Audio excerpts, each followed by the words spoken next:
everybody. Hope everybody is doing good this Friday and you had a wonderful week. For those of you new, hi, I'm Jeanette from Boricua Sewing and Crafts. And this Friday, we are actually going to work on making another sweatshirt, but this time a hoodie. And I am going to be incorporating the applique together with real lace. So let's look at our materials. I'm going to show you guys really quick what we're going to be working on. Okay, so what we're going to be doing is we're going to be doing double applique with actual lace. Okay, we're going to actually put the lace.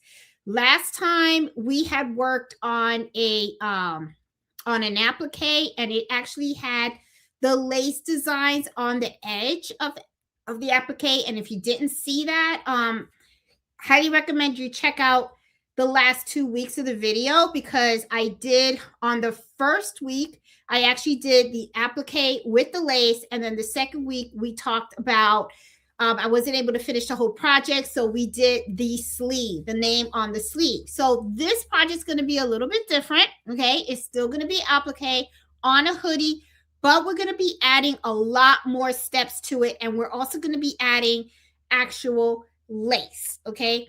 So this lace I actually got from Amazon. Amazon has a whole bunch, but I also went to Hobby Lobby and I was also able to find lace there as well.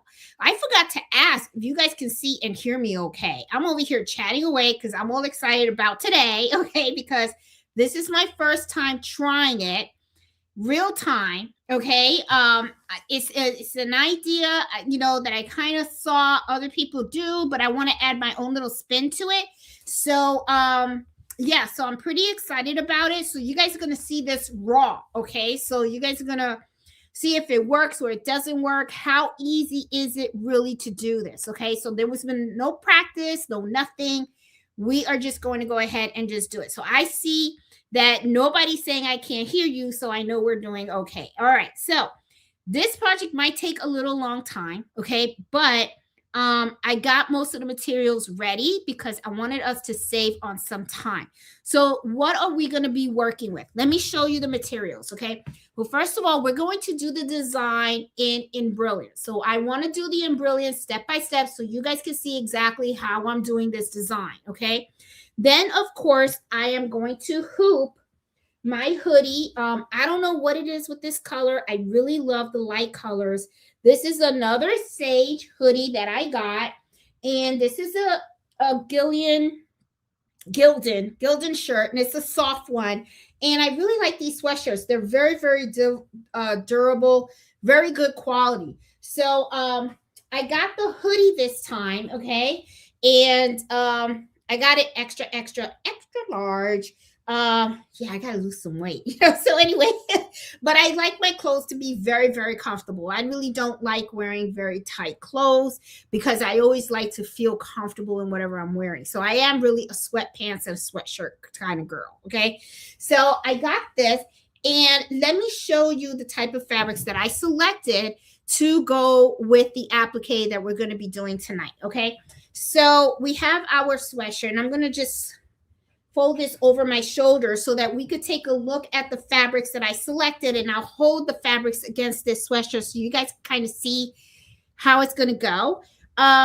This is a fabric that I purchased from Soye. So if you guys don't know, Soye is a fabric quilting shop that's located in Nevada, and they sell very good quality fabrics. I really love their fabrics. I usually buy their fabrics online. They go online and you go ahead and you can buy them. And I really love their fabrics. I've been buying from them for over a year now, and very good quality. So I bought 5 yards of this fabric. I thought it was a very pretty print. And I think this is actually going to go very well with this sweatshirt. The other fabric that I bought, this fabric, I actually got it from Hobby Lobby. And this is I think it's called a sheer sucker type of fabric. And it has the little bumps on it. I don't know if you guys can see if the camera kind of picks it up. But I like the texture of this fabric. It looks really cute and stuff. And yeah, it looks really good. So what I did with both of these fabrics is I went ahead and I already put the bond and light behind it. Okay, so I use heat and bond, the light one.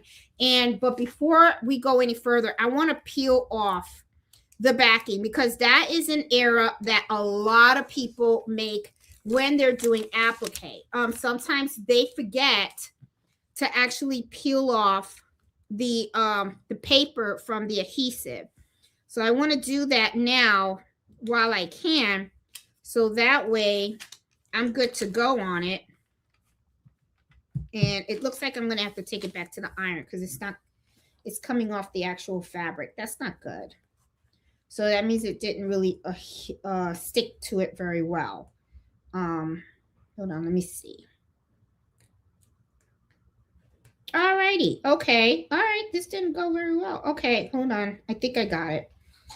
Yep, I got it. I'm good. I'm good.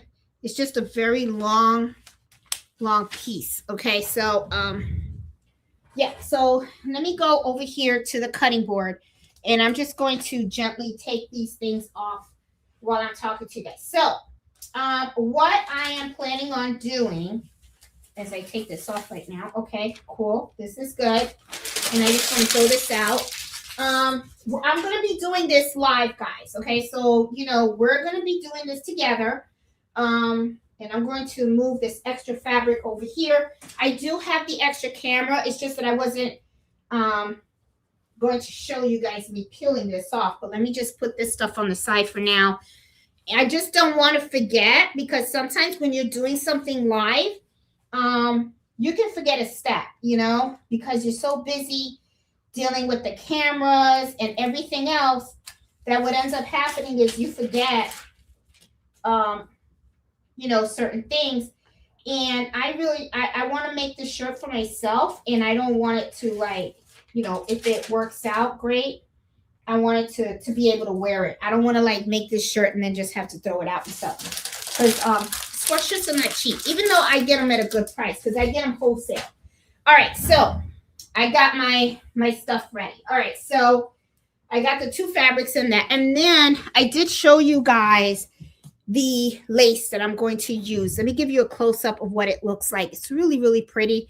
I like this one because it's not stiff or anything like that. It's pretty, so it's going to be pretty easy to work with. Okay, so I want to go ahead and I want to turn on in Brilliance, and we're going to start playing with the design so that, and as we look at the design, then one of the things that I want to do is I want to show you guys what it is that I'm going to try to do for the sweatshirt. Okay, so let me switch over and I'm going to make sure that I can get in Brilliance on here. Okay, let me make sure I close out all the other windows that I have open over here. Yeah, I'm one of those folks that my husband always tells me, you have all these windows open and stuff. So, okay. All right. So what I like to do is when I share my screen, I like to share the entire screen. So that way, you guys can see all the steps, not just one. Okay. So, all right. So I'm going to share my entire screen here. And then I'm also going to minimize this. All right, so I'm also going to pull up my iPad. I do have it in the back, and I forgot to turn this on earlier because I want to make sure that you guys see exactly what I am seeing, okay? And I will lower the volume here. I actually like doing these projects and stuff. My sister was telling me for the longest to do this, and I was kind of like, and now I'm like, I kind of like this because every time we meet and we do a project, I finish the project and then I'm like, oh, I got something for me. So it's pretty cool, right? So, okay, so let me lower down the volume here so that way I'm not hearing myself echo or anything, and I can see that you guys have a clear view of my screen. So that is good to go. All right, so let's get down to business. All right, so like I said, what we want to do is we want to do double applique. Now, in order to do that, first of all, you're going to have to get the font. Okay, so I will I have not put the link of the font that I'm using in this video yet, but I will do that. So let's start a new page. Okay. And I'm also going to select my hoop. And one of the hoop that I actually want to work is with the 8x13 hoop. That's on my machine. And I'm going to hit apply and I'm going to hit OK. Let me make this a little smaller so that we can actually see the hoop itself. Okay, so that we can see the kind of room that we have to play with. Now what I'm going to do is I'm going to add the letter. Now what I'm going to do is I'm just going to add one letter, and I'm going to do the letter M. Now the reason why I want M is because I kind of want the letter M for mom. The other idea that I had was adding the letter W, and then I could, like, you know, letter for wifey and stuff like that. That's another idea, you know, if you guys want to do that. But let me select the double applique. Okay. And as you guys can see, I have a lot of fonts, you know, so going through my fonts here, and I do have it. It's in here. A little more down. Okay. I want to get the one not with the zigzag. I want the one with the satin stitch. And let me pick a size 6. And I kind of like that size. The size looks pretty big, looks really good. Okay. So this is a double applique. And I'm going to run the stitch simulator so that you guys can see how it actually works. Okay. Now it's going to run the color purple. The color purple is going to be the placement stitch. Okay. Now this is where I'm actually going to put the fabric that I got from Soye. And I'm going to show you. This is the fabric. Okay. That I'm going to be putting down when I do this stitch out, okay, when it does the placement. After I do this, though, I'm going to run this stitch not once, but twice, because the second time that I do this, I'm actually going to then lay down my lace, okay? And then I'm going to run this again. So I'm going to actually have the machine repeat this step so that way it can actually tack down the lace. After that, then what's going to happen is this is going to be the tack down. And then it's going to do the second one. So I think I may have confused you guys. So I'm going to go back a little bit, okay? Because I just want to make sure everyone understands what's going on, okay? The color purple is actually the placement stitch. So it's going to actually show me like where I should lay down the fabric, okay? So what I'm going to do from there, after I lay down the fabric, I'm going to repeat this step. And when it does it, it's going to stitch out this M all over again. And when it does that, that's when I'm going to go ahead and I'm going to start cutting the fabric and cut that M out. Then I'm just going to put down my lace. I'm going to cut up the lace and I'm going to put it down around the letter M. And then I'm going to let the machine run again, and it's going to do a tack down stitch. Okay. Then what's going to happen is it's going to do the placement stitch for the M that is inside. And when this is done, then what I'm going to do is I'm going to take this white fabric, okay, and I'm going to place it down, okay, and then I'm going to let the machine run again, and what it's going to do is going to tack down that white fabric. So that's going to be this pink thread that you see, and that's going to be the tack down. Once this tack down is over, then what I'm going to do is I'm going to cut out the white. Then you're going to see that it's going to do these satin stitches. So that means that the blue right here, you see this? That's the outer. So that means it's going to tack down that first piece of fabric that I did in the beginning with the lace. With the lace. And it's going to be a satin stitch, and it's going to go all the way around, and that's how it's going to look. Then it's going to do the satin stitch inside, and that's the green right there. Now, I'm not finished with this design, guys, because I want this design to be different. I want this to be like something for me, personalized for me, okay? Because right now it looks like it's just a letter M, right? So what I'm going to do is I'm going to take this M and I'm going to move it on the side of the hoop, okay? And then what I'm going to do in here is I'm going to add my text. And it's not going to be another one. Let me select another thing. I actually want something really cute and simple. Let's see.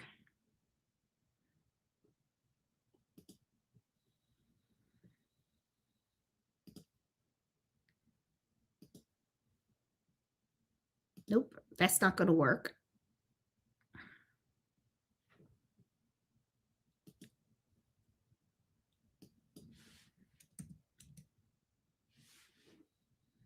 I'm going to move that M a little bit over. Okay, now I'm going to take this whole thing and I want to move it right over here and I want to tilt it.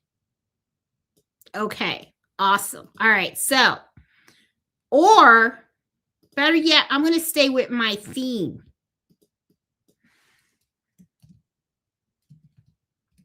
Ma. Okay, there we go. A little A. And then at the same time, I can make this A a lot bigger if I want to, which I kind of do.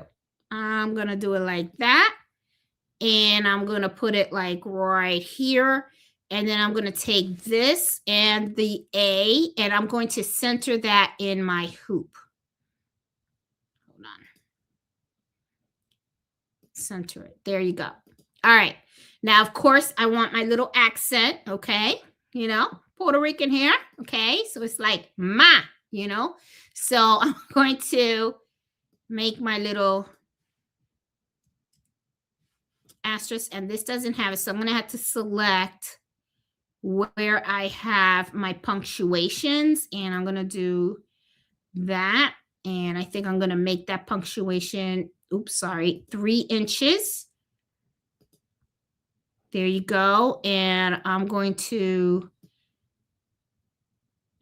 take that and put that around there and maybe curl it like that. Oh, I like that. Okay, so far we got the A, the M, double applique with the A. Okay, so I am going to move the A and this just a little bit more to the right, because this is the thing that you have to think about when you're doing something like that. I'm going to be adding lace, right? So when I add the lace to the letter, it's actually going to have some space in here. I don't want the lace that when I lay it down, it's going to go over the A. So I'm actually going to scoop this a little bit more so that way I have room. Then what I'm going to do is I'm going to take all 3 of them, okay? And then I'm going to put it in the middle of the hoop. All right. Now I'm not finished yet because I want this to be special. Okay. Now I'm a ma, but I'm a ma to 2 people. I'm a ma to Mello and I'm a ma to Carlito. So you know I have to represent my people in there. Okay. So what I'm going to do is I am going to do another letter. And I also want you to pay attention right here. See how this is kind of like in a different, you know, it's kind of like being, what can I say, stitched out in a certain sequence. We're going to fix all of that. Okay. I'm going to show you guys how I fix all that. So now what I'm going to do is I'm just going to put Carlito on here. Okay. And I have to select a font.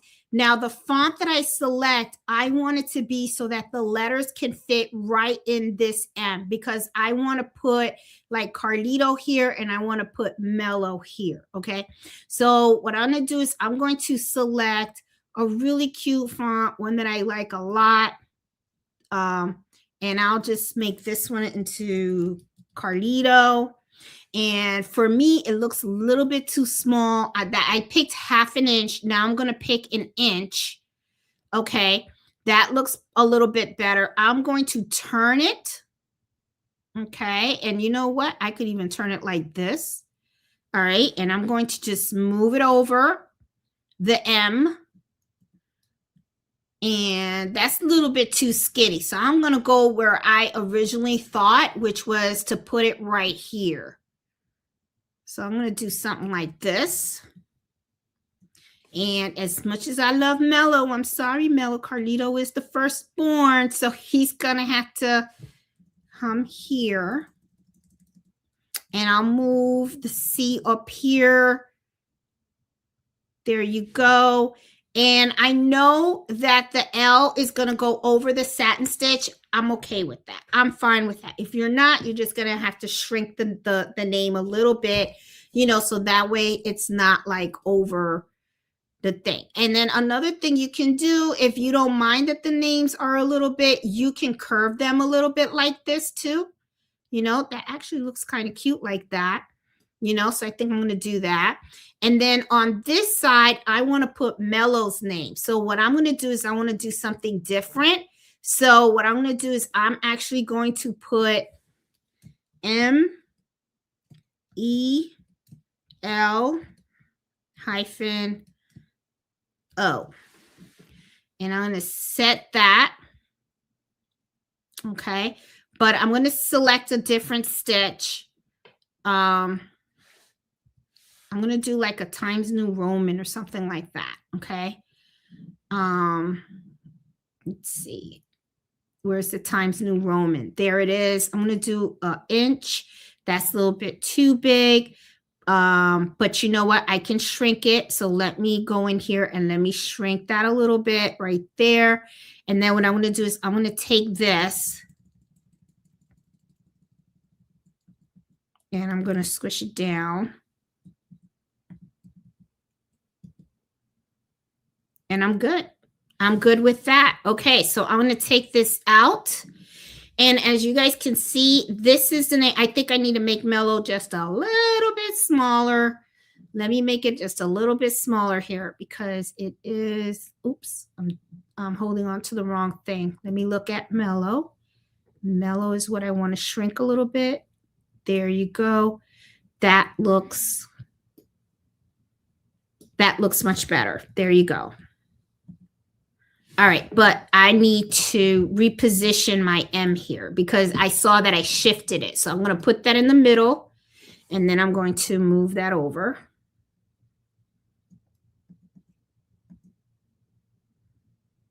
There you go. And I know I'm going to have lace coming out here. Okay, and I think I could probably move this and this over just a tiny bit. All right, cool. All right, so now let's talk about colors here. All right, so as you guys can see, very neutral colors, okay? The tack down stitches, I always go between the color white and gray, okay? So I'm actually going to take this. Hold on. It just went all over the place here. Okay, now remember how I said earlier that the sequence is going to count, okay? So if you look on here, you can see that the letter M, okay, is coming in third. I actually want to be able to do the applique first. I want to do that first, and then I can do Carlito and Mellow, okay?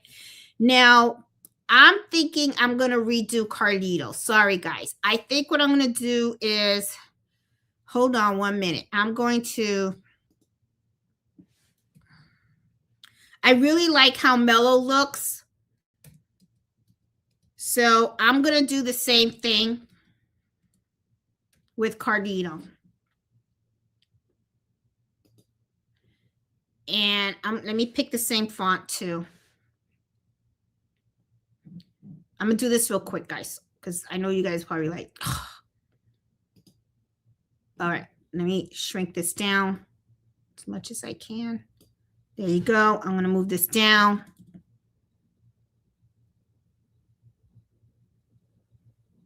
I can make this just a little bit bigger. Fits nice in there.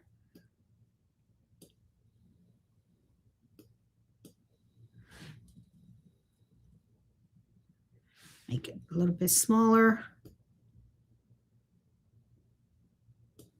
Perfect. I like that. I like that. Now, if you guys even want to go a little fancier, you can put like a little heart in here, or I could put like little baby feet and then maybe a little dog paw. You guys know what I mean. Okay, so you guys can do whatever you want. I'm telling you, that is the one thing that I love when you do embroidery, is because you can really make things your own. You really truly can. So love that. And I'm thinking with mellow, I'm thinking I should take away the little apostrophe. I don't think that looks really good. So let me take that out, even though that is how I usually spell his name, but some people don't put it. So I'll just take that out. Let me put set here, and I'll just do it this way. It's fine like this. And let me get his name back. There you go. I'm going to push him a little bit, and then I'll just move him down a little bit. And you know what? To make it a little fun, I'll even out the O's together like that. Oh, that looks really cute. I'm happy with it. This is how it's going to go. Okay, cool. All right, so this is going to be the shirt that it's going to be on. All right, so let's talk colors, guys. Let's talk colors. All right, so I have not set up my machine with anything yet because I want, like I said, I want to do this raw so that way you guys can see how I do this. And because even though this is live, if you guys want to do this, you guys can rewatch this video as many times as you want. Go back and go, how did she do that again in Brilliance? You guys got it. That's how I did it. All right, but let's talk colors, guys. Okay, so, and first of all, let's talk about, once again, the order in things are. As you guys can see right here, the letter M is being stitched third. I want it to be the first thing that we stitch. So I'm going to right click on this and I'm going to select move first. When I move it first, now you can see that it's on the top of the list. It's actually going to stitch first. After the applique is done, then what is going to happen is it's going to stitch the A. Well, you know what I could do is that I can move up after. Let's just do the whole applique first. Let's do the applique. After the applique, let it stitch the names. I want Carlito to then be stitched. I am just selecting Carlito, right click, and then say move earlier. And as you can see, it moves up on the list, right? The same thing with mellow, okay? Or I can take the A, I can right click. I'm going to say move this to last. And then I can right click this and I can say move this to last. Okay, and this is how it's actually going to embroider. It's actually going to do the applique first. After the applique is complete, then it's going to type Carlito and it's going to do mellow. Well, not type, but embroider. Okay. Then when that's done, then it's actually going to do the A and the accent of the A. All right, and that's going to look really cute on the shirt. All right, so the other thing before we do anything is I want to make sure that this design is actually centered in the hoop. So what I do is I'm going to select the applique. I'm going to select the names. I'm going to select the A, the accent, and then I'm going to go over here and I'm going to hit center. And as you can see, it moved a little bit. So that means it really wasn't centered in the hoop. Now we're good. And we want it to be centered in the hoop because when you are setting up your sweatshirt, you already have the hoop, center in the sweatshirt, and you want the design to be right in the middle of that hoop. So now that it is centered, I'm good to go. And I believe this should be enough space between the lace and the A. And even if there isn't, I could just cut some of the lace. It'll be fine, and stuff. So I think this is a really beautiful design. Let's do a stitch simulator so that you guys can see exactly how this is actually going to stitch out from first to finish, even though I already know because I reorganized everything, but just so that you guys can see, okay?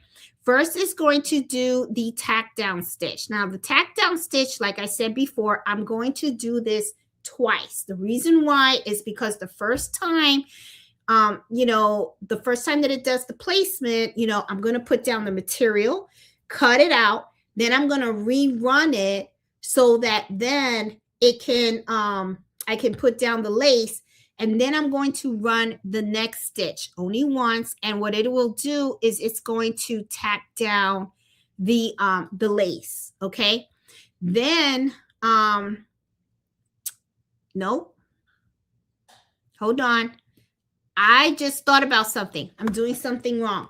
The lace has to go down first. And I'm going to tell you why. Because the lace has to be tacked down first because you want the fabric to go on top of your lace. Okay? So I just thought about that. So first we're going to do the placement stitch. Then we're going to start cutting the lace. We're going to lay the lace down. Then we're going to run this stitch again, and it's going to tack down the lace. Now I'm going to take my fabric, put it down. I'm going to rerun this stitch. When I rerun it, it's going to do another tack down with the fabric. Then I'm going to cut up the fabric, and I have my M. Okay? This blue right here is going to do the inner.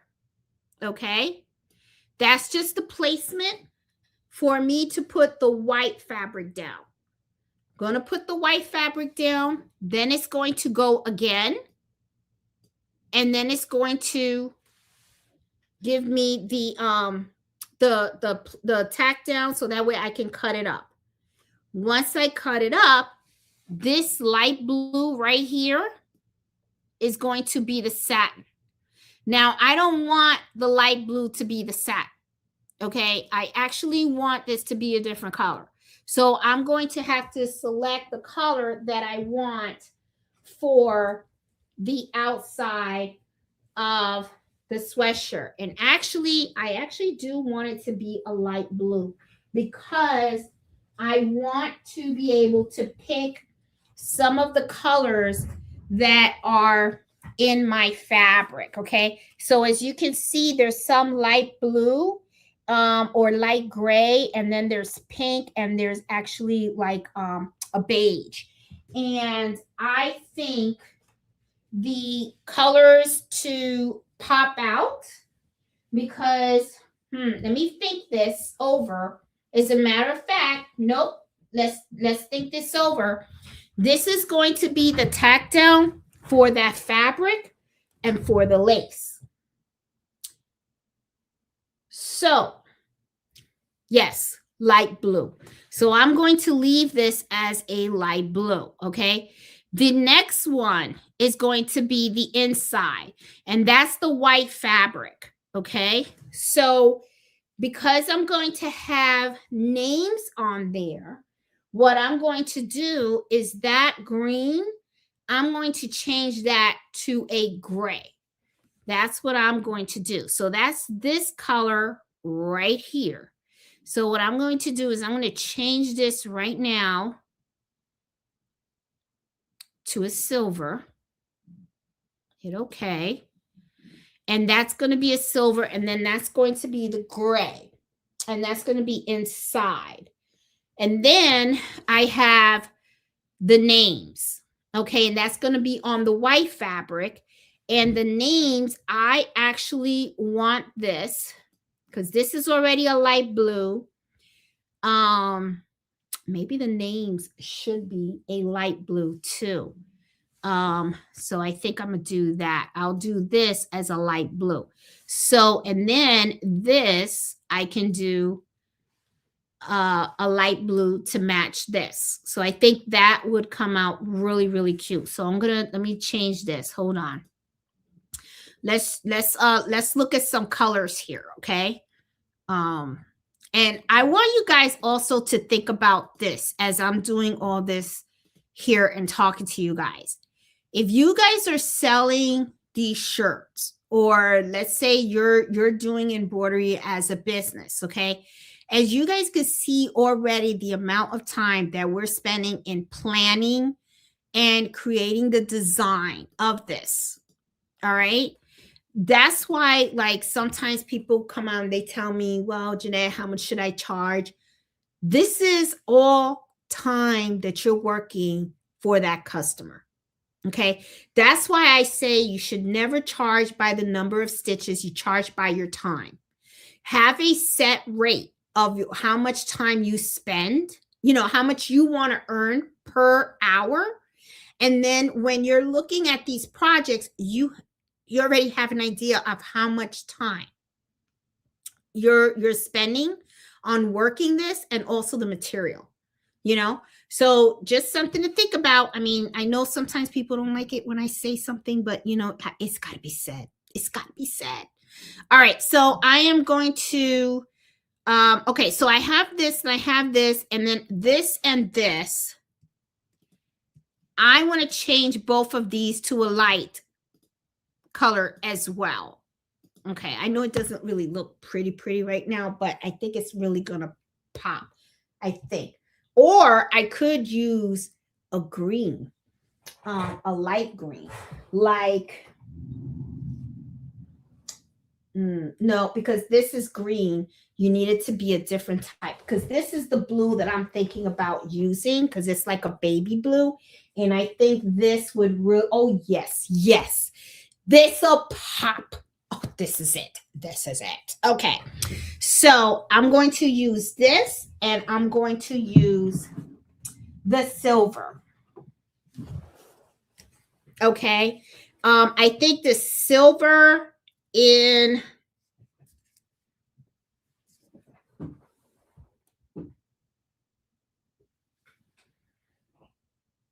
should I do silver in the middle? Or should I do the, okay, hold on. Let's play around with this for a little bit. Let's go here. All right, let's go to the color. Okay, so I already know this got sky blue. This is not what I want. I want this to be like a light blue. Okay. Yeah, let's go with this. That way I know that we're good. Okay. And then for all the color changes, we're going to do white and gray. Okay. So I think this is a cute design. I think it's going to look really cute with this type of fabric, and also the other fabric that I picked. So I think we are good with that. All right. So this is like really cute. I think this is going to be a cute shirt.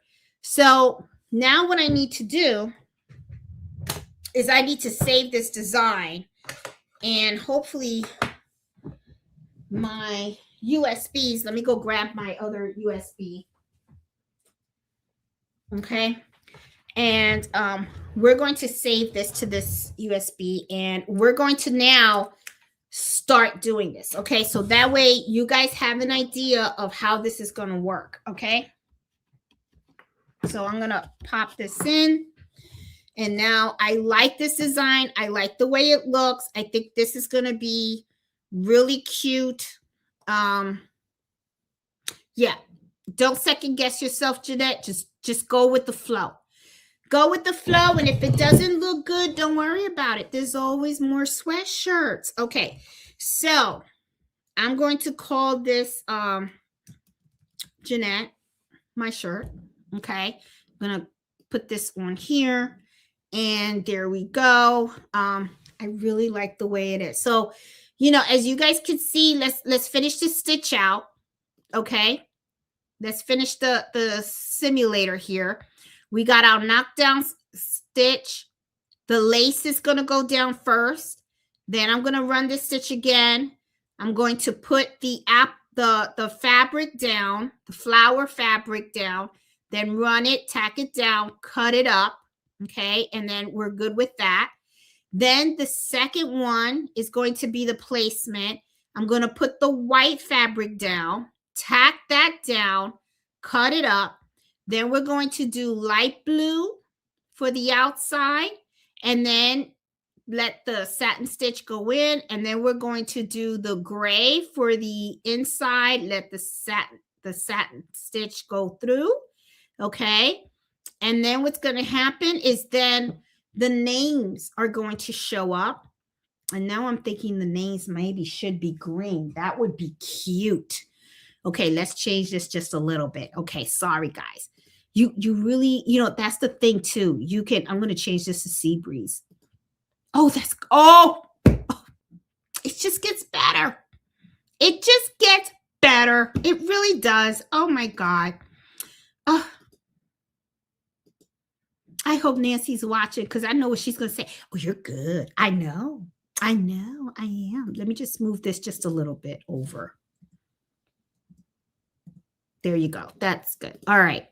Yeah. All right. So now let me do a file save again because I want those new colors to save. All right. So, okay. So now I'm hitting save and I'm going to replace. I am very, very, very happy now with the colors and everything because it's not just two colors. There's more, and the green, the blue is being drawn out of that fabric that I bought, even though I even got pink too. So, but that's okay. And I'm wondering, instead of gray, should I do pink? Should I do baby pink? I'm wondering. Let me just play with this. I know, guys, you guys are probably like, oh God, Jeanette, just pick a freaking color. But you guys got to remember, this is a unique thing. So if I do like a really light pink, oh yes, okay, yep, that's how we're gonna go. That's it. That's should I?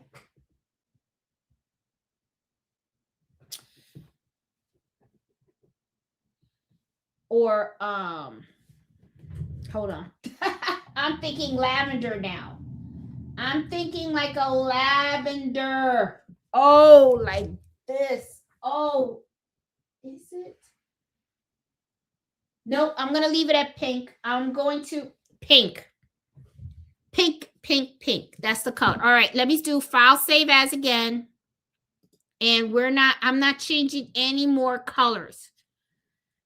Okay, if I change any more colors, you guys can just shut me off. Okay, all right, so I'm going to be doing this with a very, very, very light pink. And I will pick this pink. These two colors are going to look gorge, okay?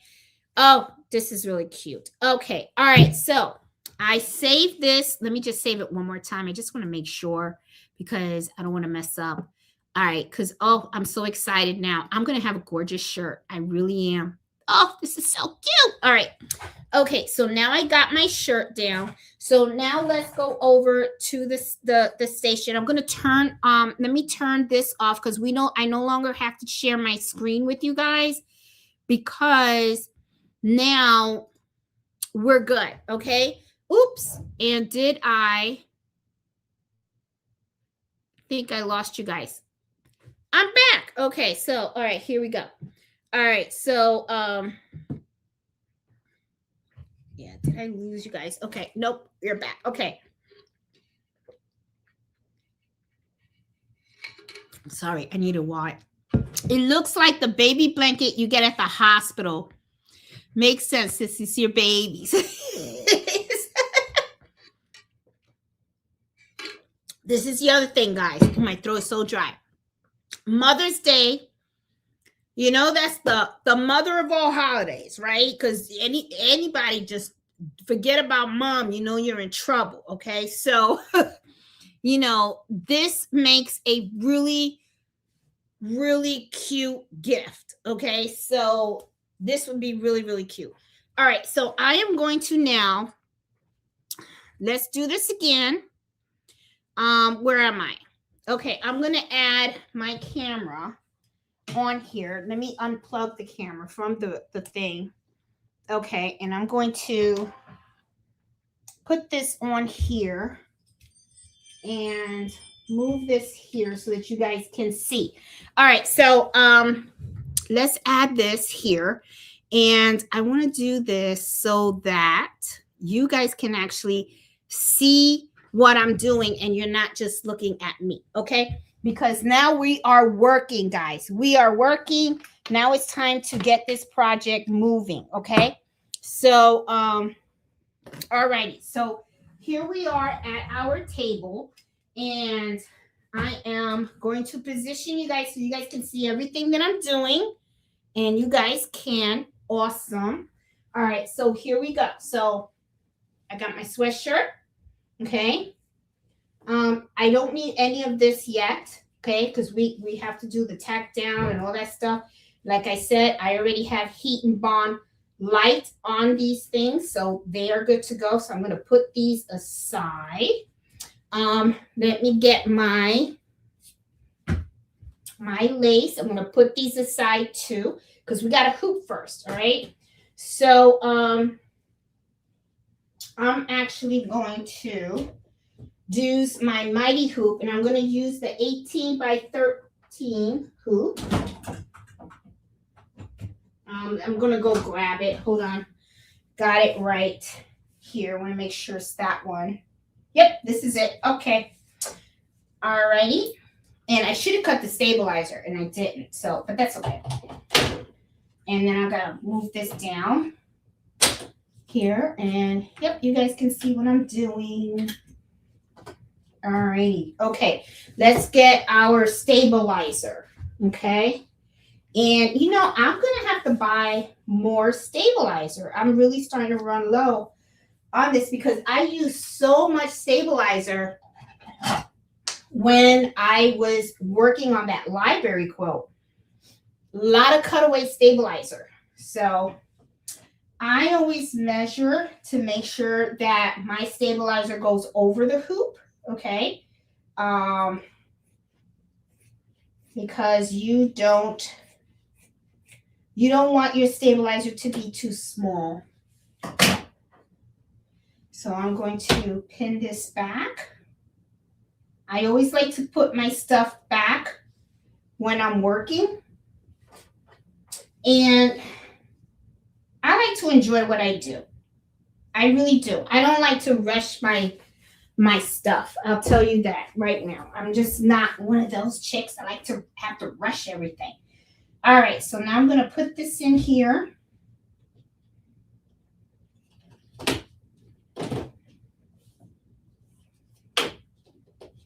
Okay. And I'm going to put my sweatshirt on here. And one of the things that I'm going to do is, this is a hoodie. And do you guys see what I'm doing? Make sure you guys can see what I'm doing here. Yep.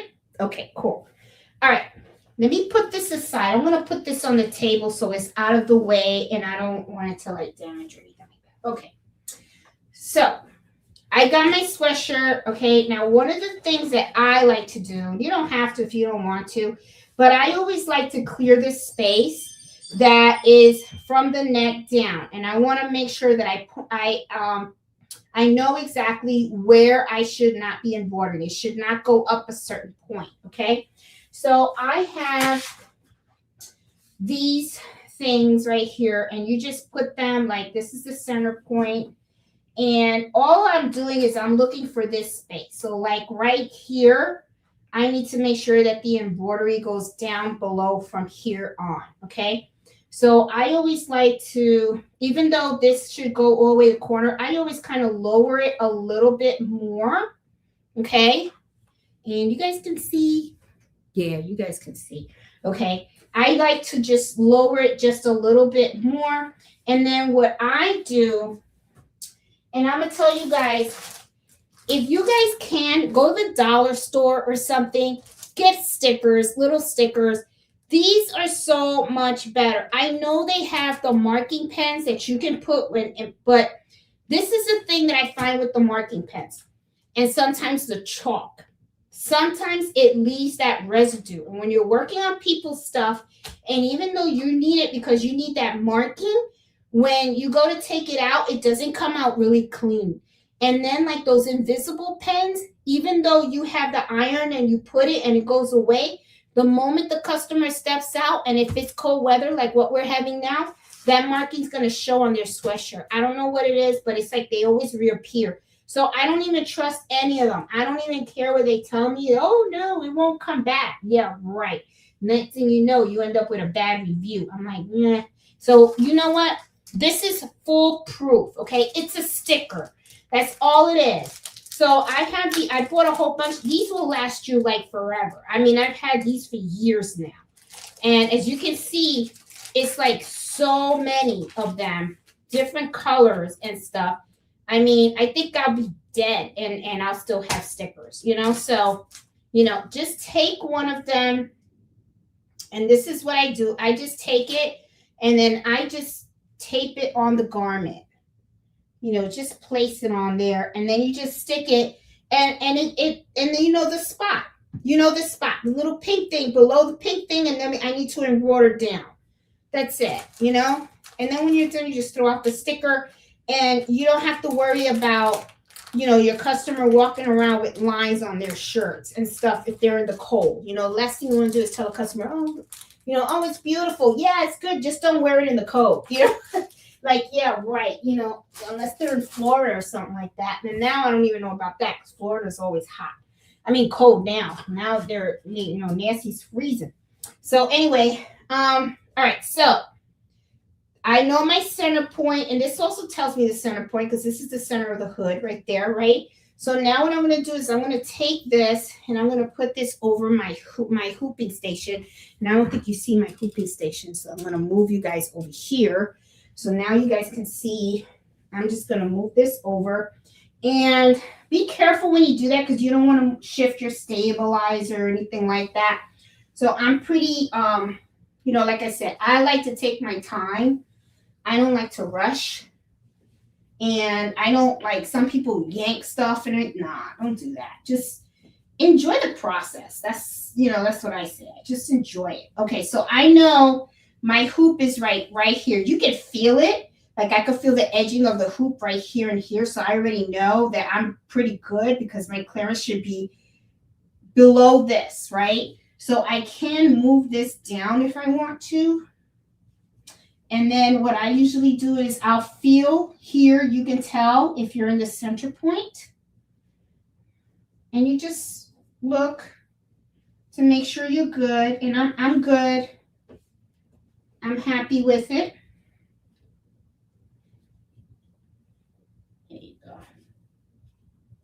There you go. There you go. Looks good. I'm happy with it. Now I'm going to take this and I'm just going to smack it on. Okay? And I am good.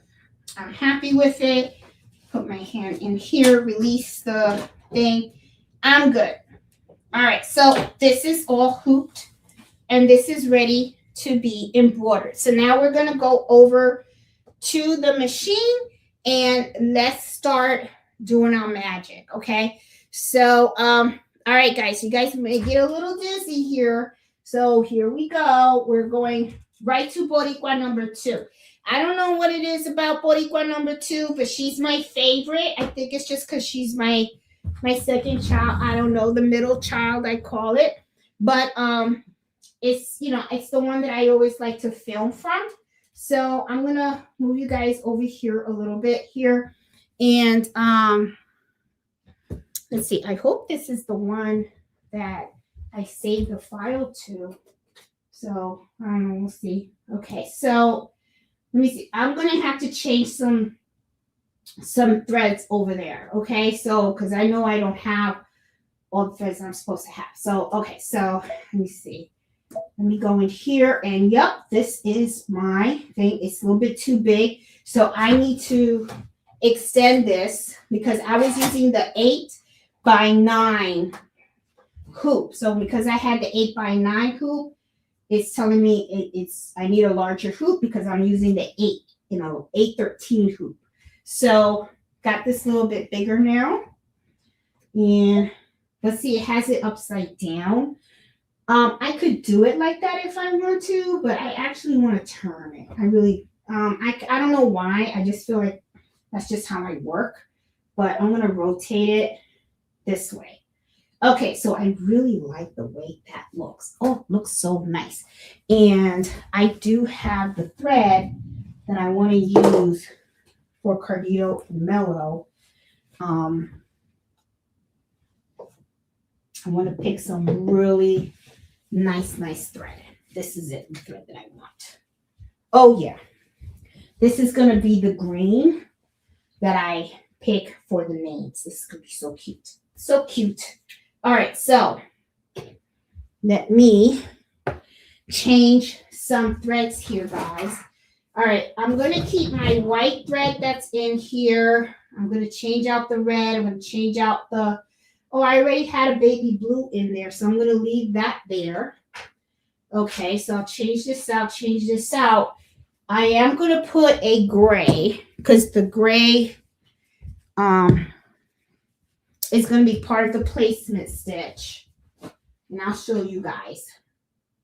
Now, I'm going to tell you the way I do the applique on some of this stuff. When you're new, you need to assign the colors. But when you've been doing this for quite some time, usually what ends up happening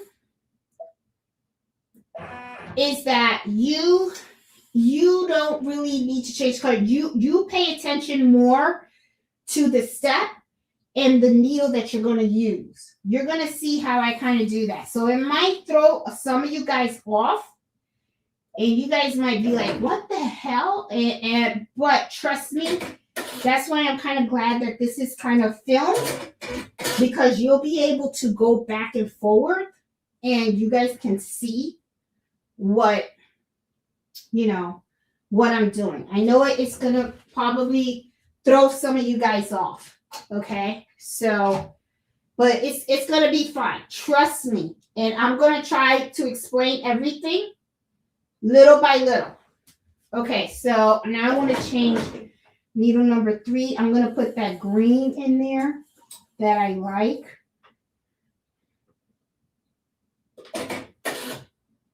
Thread that. Okay, and then the pink. Oh, there's a light pink already in there that I like, and that's on needle number 10. Okay, cool. So that's fine. All right, so what are we going to do now?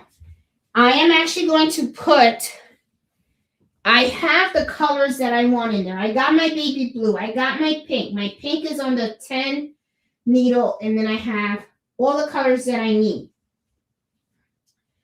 Now we're going to go back and forward between the machine and the cutting table, guys, because there's going to be certain things that we're going to do. Now, as I said before, and I even did a short, when you put your stuff in the machine, you got to make sure that everything is cleared, okay? There you go. Put your hand underneath. Make sure you feel that stabilizer, especially when you're doing an applique. You want to make sure that you see everything. Can you guys see everything that I'm doing? Yeah, you can. Okay. I just want to make sure. Okay, so now, as I also said, I don't care how many times you've done certain things, trace. So what I'm going to do is I'm going to trace, and I'm going to look to make sure that this is not going to hit the needle. Now, I'm going to tell you right now, it's too close. It's too close to this edge. I'm not feeling that. I don't like that. So I'm going to try to lower the design a bit. And then I'm going to do the trace again. Still a little too close for me.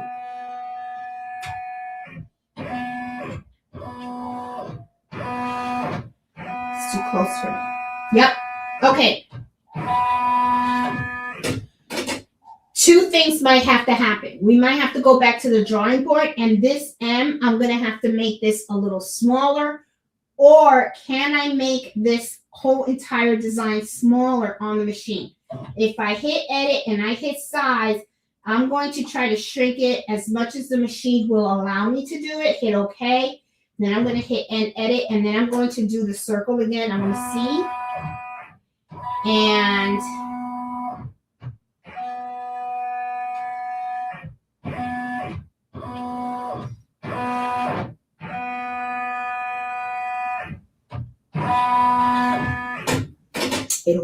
It'll work. Okay, so that's usually one of the things. That's why a lot of times I tell you tracing is so freaking important. It really truly is. There's so many mistakes you can avoid if you make sure you test out everything before you hit that button. Okay. Now, what I'm going to be doing is, like I said, sometimes what happens is you have to look at your different steps. All right. Now, as I see right here, it's saying a lot of number ones here. I don't know why, but I want to go back. I want to unlock this. I want to go to embroidery settings. I want to go to edit. I want to go to here. This is going to be one. Let me see. This is another one. This is another one. This is another one. So this is where I'm actually going to assign some colors. Okay. This first tack down stitch, I want it to be a silver. The second tack down stitch, I'm going to have it do white. Then I'm going to let it do silver, and then I'm going to let it do white. Okay. So this is going to work for me. Okay. So when I hit okay, and I hit end edit and I hit embroidery, now it has all the steps. Now the thing is that I need to make sure that when it's doing the tack down and that it's doing the placement stitch, that it's actually using the needle that I wanted to use. I know right now a lot of you guys are probably looking at me going, what the hell is she talking about? I'm like totally confused and all that kind of stuff. But remember, go back to the design. Remember that there's three things when it comes to applique. You have your placement stitch. You have your tack down stitch, and then you got the final stitch, right? Well, this is a double applique, which means that you're going to do placement, tack down, placement, tack down. Then it's going to do final stitch, because there's two appliques within the applique, okay? Now, what you want to do is for your placement and your tack down stitch, you want to use a thread color that's not going to be very bold, okay? Because those stitches serve a purpose. The purpose is to let you know where you're going to put your fabric down. And then the second purpose for the tack down is so that it can hold down the fabric so you can cut it. So those colors, you know, they have to be different, but you don't want those colors to be bold. The final stitch is where you want the actual color to be on the design, because that's what's going to show. That's the satin stitch. That's where I did the light blue and the, what color did I do? Light blue and the light pink, okay? So the gray says that it's on needle number 6. That's not true. I put the gray on needle number 1. So what I'm going to do here is I'm going to do a needle swap, okay? This is specific to my machine right now. So I'm going to do 6 and 1 is a needle swap, and I'm going to hit okay. Number 4 is supposed to be the white, but when I look on here, number 4 is actually gold in my machine. So I'm going to do another needle swap. I'm going to do a 4 and a 2, okay? Because I have my silver in needle 1, white in needle 2, okay? Then when I'm done with the double applique and stuff, then I have to go to my other stitches, right? Which is going to be the light blue. The light blue should be needle number 5. Here it says 6. So I'm going to swap those two here. I'll do all the swapping now. The pink, it says 4. That's not true. My pink is in needle 10. So don't worry about the baffling that I'm doing right now, okay? If you have a single needle, you'll know what thread to put in your machine. If you have a multi-needle, you just got to make sure that the right color is at the right needle when you're doing with the step, okay? And then 3 is golden. All right, so I'm good. I am, and then number 5 is the, I'm good. I am good. All right, everything is perfect there. So now what I'm going to do is I'm going to do the first stitch, and this is going to be the placement stitch. And it's going to actually use needle number 2, which is white thread. Okay, so is it white? No, it's going to use the gray. I wanted the gray. That's right. Okay, so let's do that. And then I want to do a stop because I wanted to do the M. Okay, so right now what it's going to do is it's going to do the outline for the M. Okay.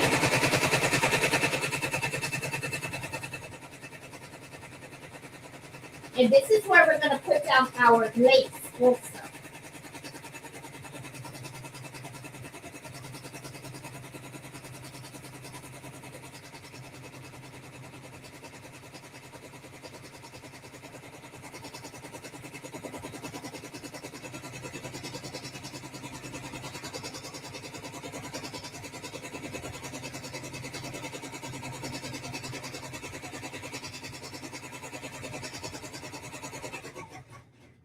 Okay, let's go over to the cutting table. Let's talk about our lace, okay? All right, it's going to stop. And now let's go over to the cutting table. We're going to look because I'm going to show you guys. Now it gave me the outline, okay? And now we're going to do the lace. All right, so I'm at the cutting table, but let me turn you guys around because you guys need to be at the cutting table too. All right. Now, I don't know if you guys can see this, all right, but I'm going to make this a little bit closer for you guys to see. Do you see the M? It's right here. See, it has the gray stitches, okay? That's the placement stitch. Now, remember what I said was that I wanted lace to be outside of this, okay? Where's my lace? Right here. So this is what I'm going to do. Okay. This is where your scissors are going to come in and all that stuff. You're going to take your lace, and what you want to do is you just want to position it on the edge like this. Okay. So you're going to want to pre-cut too. So I'm going to put it like this. All right. I'm going to pre-cut.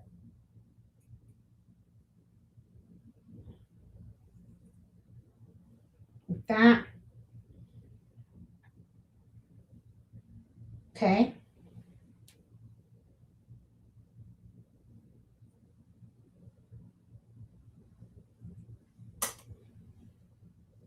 Put it like that.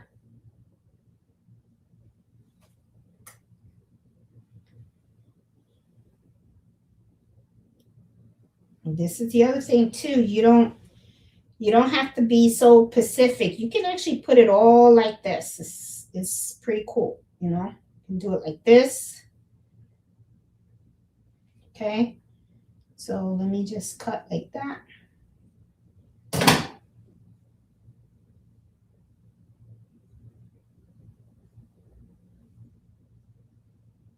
Okay.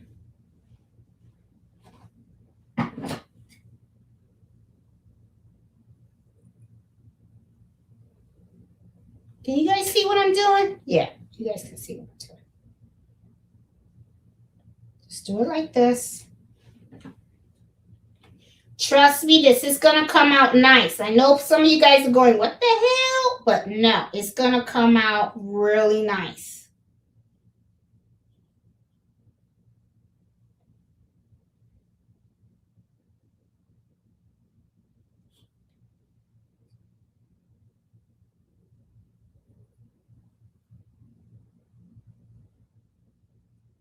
Okay. Now I'm going to tell you guys, as you guys are watching me do this, I expect you guys to be thinking, how much would you charge for this? If somebody came on and said, I want this shirt, how much would you charge? Just something to think about. Well, you know what? I think I screwed up. I think this should have been a little longer, but no, it's fine. I did okay. I'll leave it like that. All right.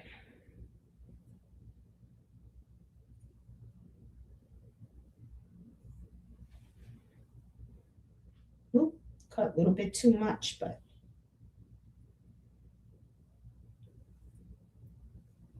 and this is not exactly the sharpest. But see how I'm doing it, guys? And I don't know if you guys are shaking your heads or if you're saying, what the heck is she doing?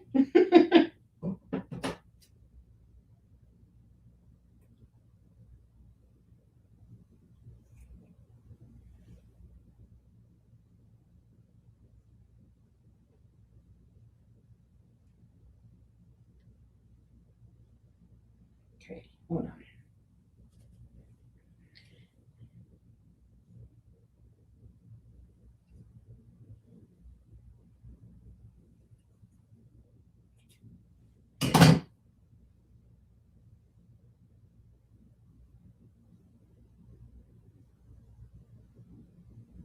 Okay.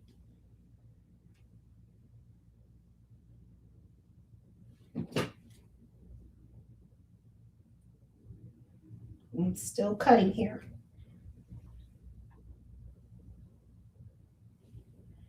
And then I'm just going to put a little bit in here. And then we're golden.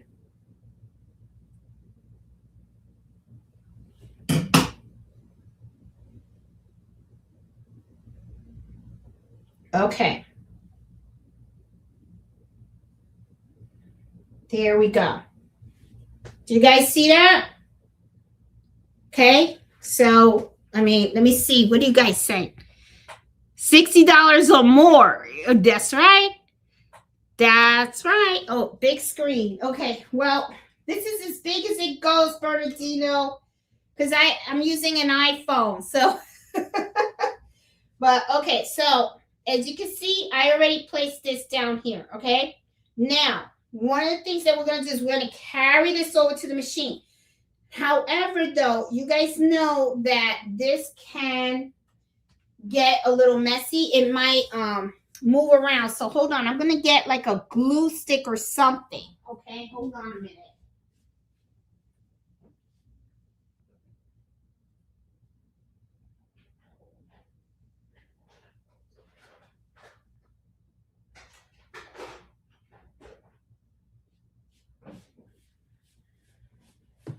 Okay. One of the things that I was thinking about too is you could use like maybe Scotch tape and put it on the edges so it doesn't move. As a matter of fact, I'm starting to think maybe that's the best move for me to try. So I'm going to use this here. Let's use painter's tape, okay? Let's be creative here. Okay, so I'm just going to cut this in little strips. All right. Just to kind of hold some of this stuff in place. Just a little bit like that, okay?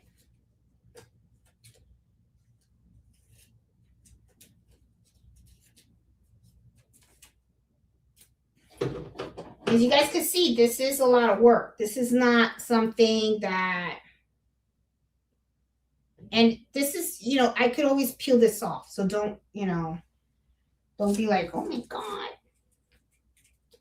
You know, you just want little tapes to just hold things in place for you, you know? Because you know where the stitching is going to be. There you go. And there you go. It's going to stop there. It's going to put little pieces in there. Because the thing is, when you take it to the machine, it might move on you. You know, that's why I'm doing this. Just little tabs to just hold things in place for you for a little bit. Okay? That's all it is. Just little tabs here and there. All right. Okay. I know it looks like a mess. Trust me, it's going to look really cute. Let's go back to the machine because now what I'm going to do is, you know, that stitch that we did, we're going to redo it. We're going to redo it, and it's going to stitch down the lace. Then I could take all this off, and then I'm going to put the fabric on it. Okay, that's what we're going to do. All right, so now let's go over to the machine. Here we go, guys. All right, so hopefully you guys didn't get dizzy. We are back at the machine, okay? And ooh, this opened up. Close that, okay? Now I'm going to take this gently to the machine. You don't want to drop it or anything like that and stuff. And I'm going to put this back in.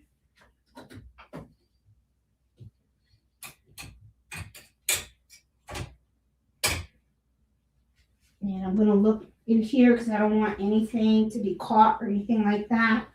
Let me put it back all the way because I only put half one. Okay, so let me make sure it's not. I feel something here. There you go. All right, so I'm going to go back and I'm going to redo this stitch again. Okay, because what it's going to do now, and are you looking at me or are you looking at the machine? Okay. All right, so here we go. All right, so I'm putting this right on here. So we're going to do the tack down once again. Okay, so here I go. And as you can see,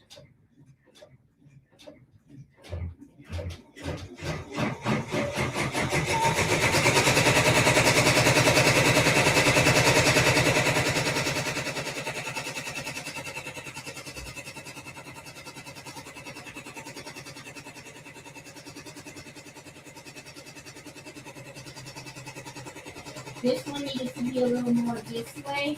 That's okay. I'll just move it over. Everything is tacking down.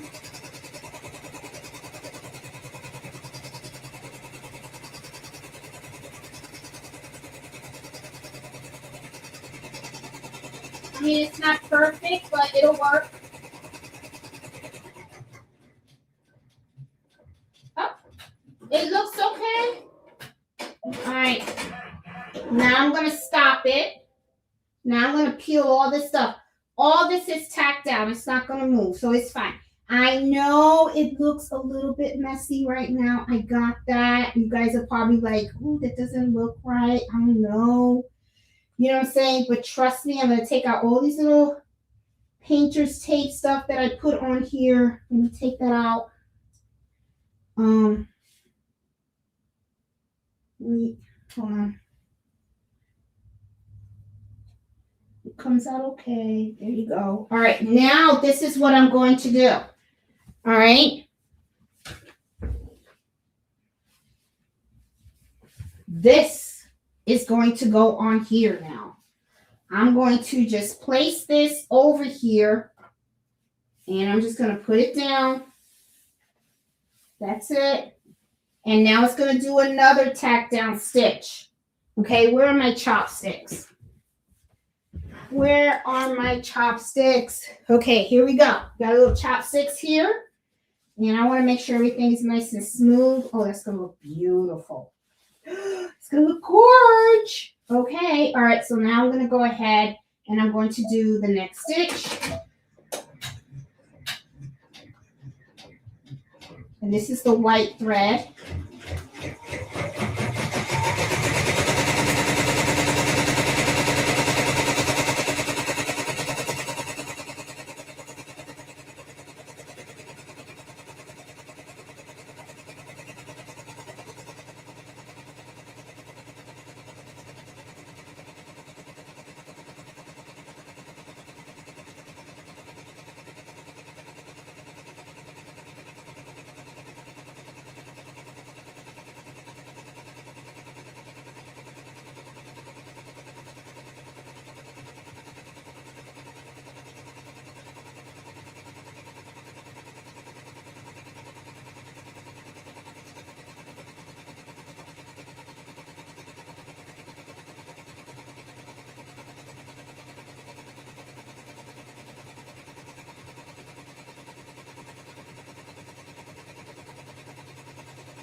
Okay.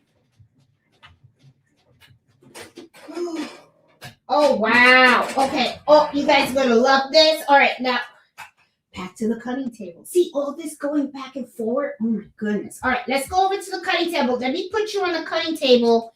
I'm going to take this and I'm going to try to bring you guys down a little bit so that you guys can get a really close view of this, because this is really gorgeous, guys. You guys are going to like this. Let me just try to tilt you guys the best I can.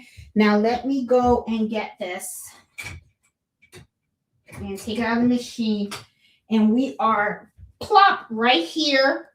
Okay, so we tacked down this fabric. Ooh, I overcut the fabric, but that's okay. I'm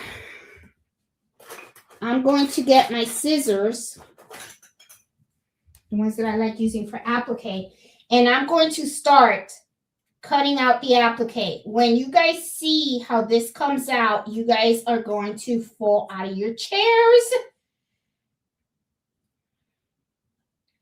Okay.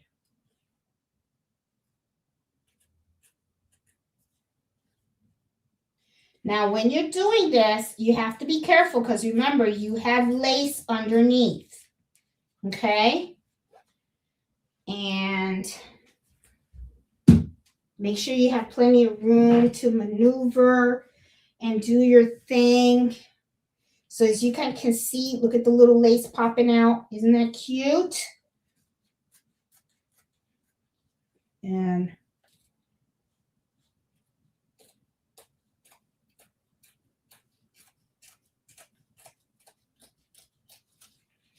okay.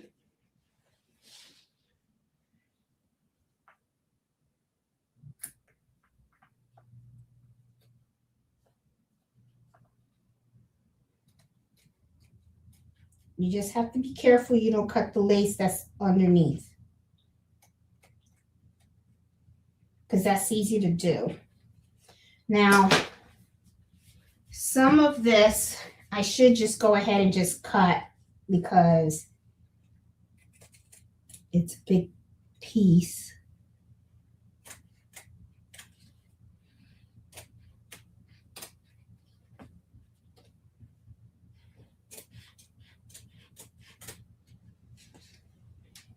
And then I can just cut the applique.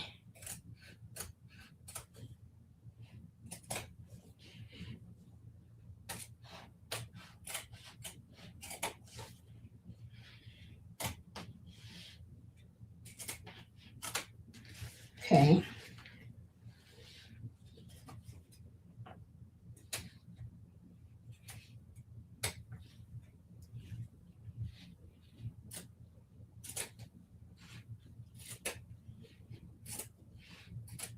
Just want to cut the excess out.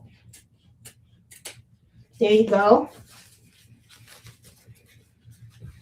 Now I know it doesn't look like much right now, but it's gonna come together, okay? Now what I want to do is I just want to cut down on the applique. I want to bring the M out to light, the letter M.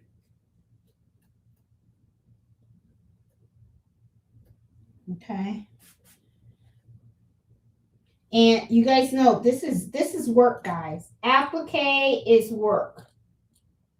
That's why when I see that people trying to sell this for like, oh my God, $10, $15, I'm like, are you crazy? I wouldn't sell it for that much. Are you kidding me? You're better off not doing it if you're gonna charge that. I'm serious, guys. Don't sell yourself short. I'm telling you. You know, you do that and it's like, oh, why? You know, it's like you're giving your services for free. And, you know, and people know that too. Don't think that when you offer your services for real cheap that people are not aware. They are. They're aware. They know. They're like, oh, they don't know, you know, they think to themselves, oh, she don't know the value of embroidery. Take advantage of it.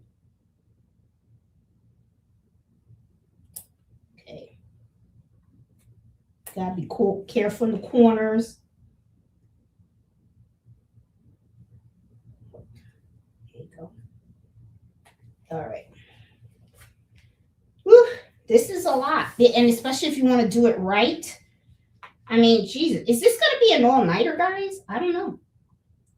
Because I do want to finish this shirt today.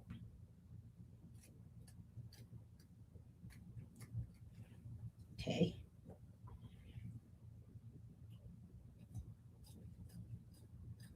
Let me see if I can get a better scissor. Sometimes you need to, that's the one thing too. It's like sometimes people say, how many scissors do you need to do embroidery? I'm like, a lot. Because scissors get dull. And sometimes you need scissors for different angles. See, look how fast with this scissor. The other one, I was struggling a bit. And guys, I know that right now, I'm excited because I know this is going to really look beautiful. But I know that some of you guys are probably thinking to yourselves, oh, I don't know how I feel about this yet. But remember, I still have another piece of fabric to put on top of this. So that's going to really, I mean, do it in. So once the applique is all cut out, the machine running this is going to be nothing. It's going to be fast, you know, but I can't see what you guys are saying in the chat.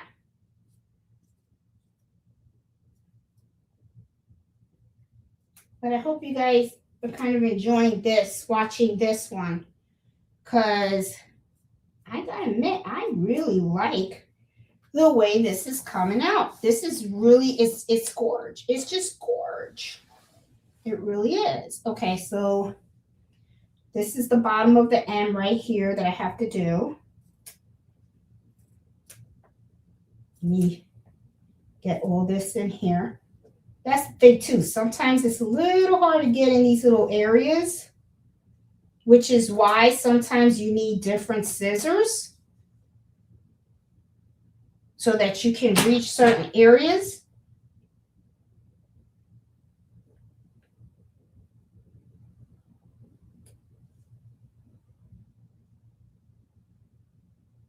And you got to be careful. You don't want to cut the lace. Because then it's like, what you put the lace there for, you know? You want the lace. You know, so there you go. All right. Much better. Okay. It's coming out easier. Sometimes you just got to be able to get it in a certain spot, and then you're good to go. All right. So, got that side of the M. I'm almost there, guys. I know. Sometimes that's why I think about when I do these projects, I'm like, oh, people really going to want to see me do these projects? I don't know. Because sometimes, you know, you see it in real time. So it is helpful when you see it in real time. But then these can be kind of lengthy. But then at the same time, I think it's good because it is in a way a reality check, because it shows you how time consuming some of this stuff is. And for people that like embroidery, right, it's you get to see that it's more than just pressing a button on the machine. This is a little more complex. You know, embroidery is not easy. There's a lot of planning, you know, as you guys saw. Like, I don't know how long it took me to figure out the design for this, but you know, I know it wasn't like 5 minutes, that's for sure. So planning, looking at the different types of fonts that you have, you know, all that matters, you know. And it's very, very time consuming. And, you know, applique, you got to cut it right, because if you don't, it's going to look a little, you know, funky and stuff. Like right here, it ain't cut. I have to cut that. All right, guys. So, all right. I believe, hold on. Nope, there's still some more in here. The corners. Got to do my corners in here, because even though I am going to have a satin stitch, the satin stitch may not be thick enough to do the whole thing. So you want to get the corners as much as you possibly can. And I think I got it. Okay, we're good. All right. So guys, this is what we have so far. Now, one of the things that I noticed is sometimes this can be like a little bit like wrinkly, but this is how I'm thinking about it. You can always take a scissor and you can kind of maneuver and cut these edges and round them out a little bit if you want, okay? And remember, this is my first time doing this, so I'm sure as I do more and more of these, I'll know exactly where to better put the lace, okay? So I don't think this is a bad job for someone that is just doing this right now, okay? So I'm going to go back to the machine, and now what we're going to do is we're going to do the tack down stitch for the inside M. And the inside M is where I'm going to use this fabric, okay? So that's going to come out really cute. And then we got to cut that out. So I hope I didn't lose some of you guys. So here we go, back on the machine, okay? Whoop, right back on the machine. And let me go over to the chat and see how many people we got. All right, I'm going to put this back on. I'm going to like this sweatshirt. This is really going to be cute. I think I'm going to like wearing this. I think people are going to ask me, where did you get that? I made it. Can you make one for me? It's going to cost a lot. This is not an easy project here. All right, so like I said, every time you put this back in here, make sure that you're sticking your hand in there and you're making sure that the clearance in here, nothing is in there, okay? Because you don't want, you know, all this hard work and then all of a sudden you just mis-stitch everything, okay? So now we're going to do the small M, and that's going to be the placement stitch for the small, the M that's inside this M. Okay.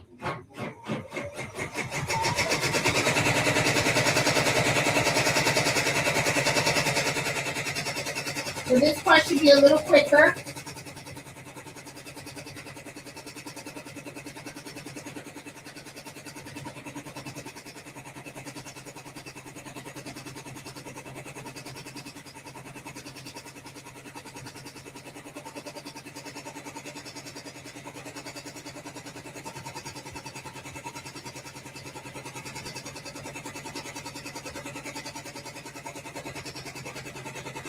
After these stitches, all I'm going to do,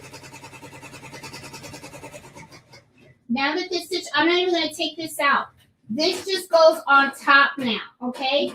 So it is going to stop, okay? And now I'm going to put this on top. And I'm going to put it so that I can try to save some of this fabric, because I think I cut this way too big. Because I wasn't sure how much I was going to use. So there you go. So I'm going to see, that's the small. And in here, I think this is good. So now what I'm going to do is I'm just going to put this on here. I'm going to use my chopsticks because I always like to hold this down so that way I can kind of smooth the fabric out, so I can make sure that it doesn't like clog up or, you know, wrinkle up and stuff like that. So now what I'm going to do is I'm going to run this again, and I'm going to do a stop, and then I'm just going to help position this so that way the fabric doesn't shift and it doesn't crunch up.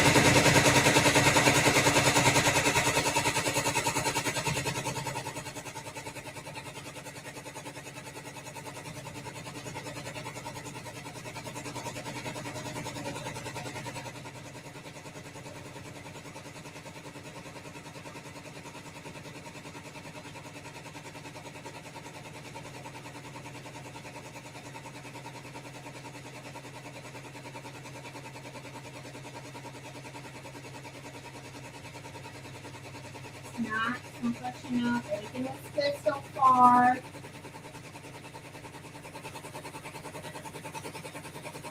When I cut this up, you guys are gonna be like, "Oh, this is nice." And then you guys are gonna see like, I'm gonna be like, "See the things that you can do." And I did lace on the end. You guys can do sequins at the end. I'm sure you guys can do so many other things. All right, so this stopped now. Now, back to the cutting table, okay? And now we're going to cut this. And then after that, there's no more cutting of applique. Okay, so let's go back to the cutting table and let's look at how this double applique came out. So I'm going to turn you guys.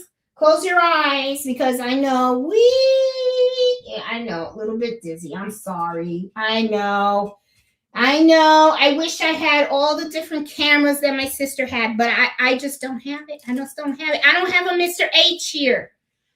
I don't have a Mr. H here. I'm going to have to get an airline ticket for Mr. H to come visit his sister-in-law. That's what I need to do. I need to get okay.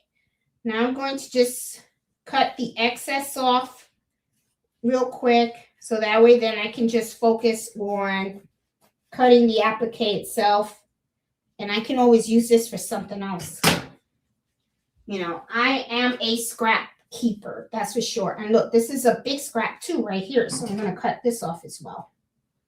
So let me just use this scissor.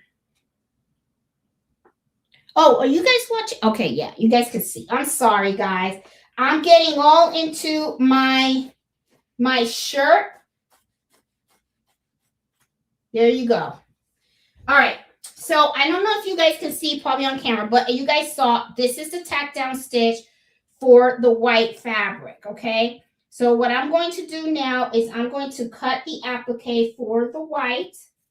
And this should be pretty quick and easy to do because I don't have to worry about lace, okay? Because the lace is on the outer, all right? So I don't have to worry about that.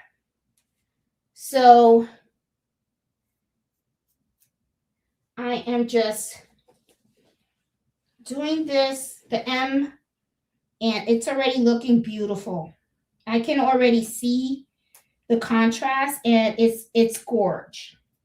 I'm really going to enjoy wearing this. This is going to be, I'm going to be showing this shirt off, guys. Oh my God, this is really looking cute. Let me take out my other ones. My other ones, I like these. Okay.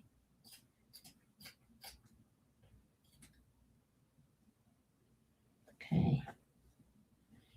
Then let me put them here. And as you can see, I switch scissors all the time. So, you know,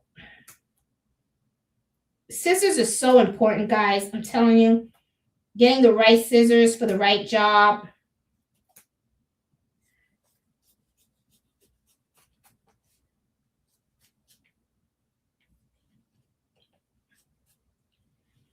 Trying to make it a little quick because I don't want you guys to be like, you know, you guys got lives, you know. I don't want you guys to like hang out with me all freaking night. So, but as you guys can see already, the amount of work that this is taking, it's a lot. It really is a lot. Okay. Let me put this away. Okay, so I got most of the M here. Make sure that so you can see I'm like turning this all in all directions, right? So because you got to get in there, you know. And get in here for that M.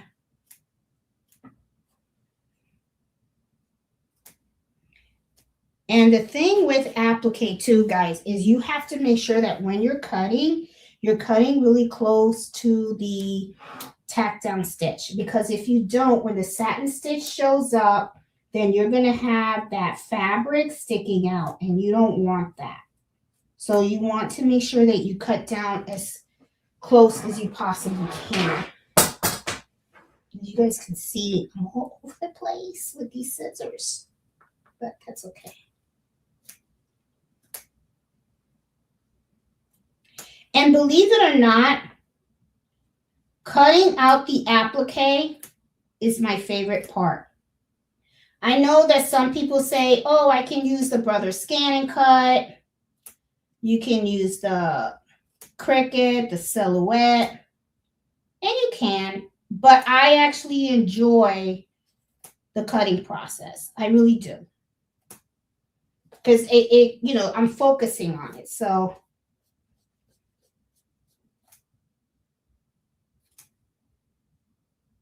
you know, I actually like doing it. Okay, whew, that's a lot of work. All right. But like I said, I do like it. So, all right.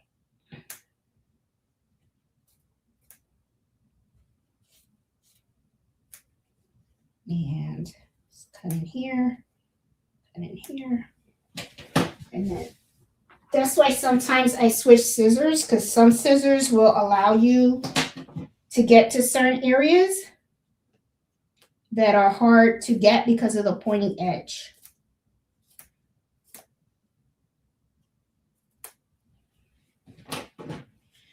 Ooh, my back is hurting. Maybe it's because I'm getting old. Okay. All right.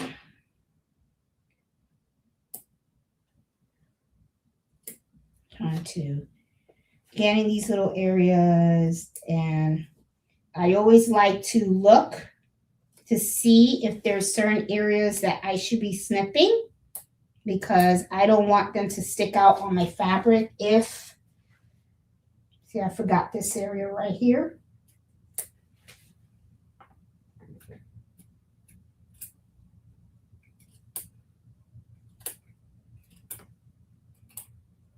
And there you go. A lot of work, guys. But as you can see, the finished result is pretty cute. All right, so this is what I got going on so far. Look at this. What do you guys think? So far, this is how it's coming out. Now, I know that the lace is not exactly really even. I'm going to trim all that. It's fine. I'm planning on trimming it, maybe trimming it here and stuff. You know I should have had more lace maybe coming out through here on the. That's fine. This is my first time doing it, so I'm okay with it. And let me recheck my M, because I want to make sure that I got everything. If you're going to make a mistake, you know, don't let it be something that you should know. You know what I mean? You know, let it be a new mistake. That's how I say. Well, that's what I say to myself, actually. I always like to make sure that everything looks nice and clean. And that everything's going to look nice. Yep. It is. It's going to look nice. Okay. Yeah, looks good. Looks good. I love it. Love it. Love it. Love it. Back to the machine, guys, and we're going to finish it up. Okay, so close your eyes, guys. Close your eyes, because we're going to make another quick whoop, and we're going right back to the machine. You know, I think I'm going to see if I have some old iPhones or iPads or something like that, and see if I can use those as cameras and stuff. That way I don't have to keep moving you guys back and forward and stuff. That would be awesome, right? So, all right. So I'm putting this right back in. All right, guys. So the next step is going to be the satin stitch around the big M. And then it's going to be the satin stitch inside. And the rest of it is not even cutting. So I should be able to just let the machine go and do its thing. Okay. So let me set the camera up so that way you guys can see how the stitching is going. Okay. Let's see, you guys can see it. Is this okay? I think it's okay like that. Okay. And all right, so and I had it at 600 stitches per minute because I was doing work before, but I'm gonna do 900 stitches per minute. That should be fine. It should be on number 5, then 10. I'm rechecking the colors, and then we're good. All right, so the rest of it should be able to stitch on its own. Doesn't need our intervention. And I'm going to hang out with you guys while it's doing its thing. It's got about... Ooh, that's not good. Okay, it's about another, like, 40 minutes for us to hang out, guys. All right.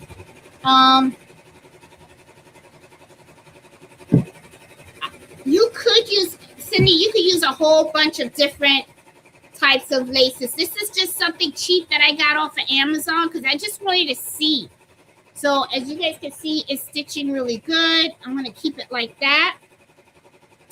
And let me go say hi to you guys in the chat and see how you guys are doing. And we got like 77 people watching and stuff. I hope you guys really like what I'm showing you guys. I'm trying to show you guys step by step. This is really my first time doing this, okay? I know that the first time when I did the sequence, I used the letter that had the actual outline with lace. This is with actual lace. You can use any type of lace that you could find.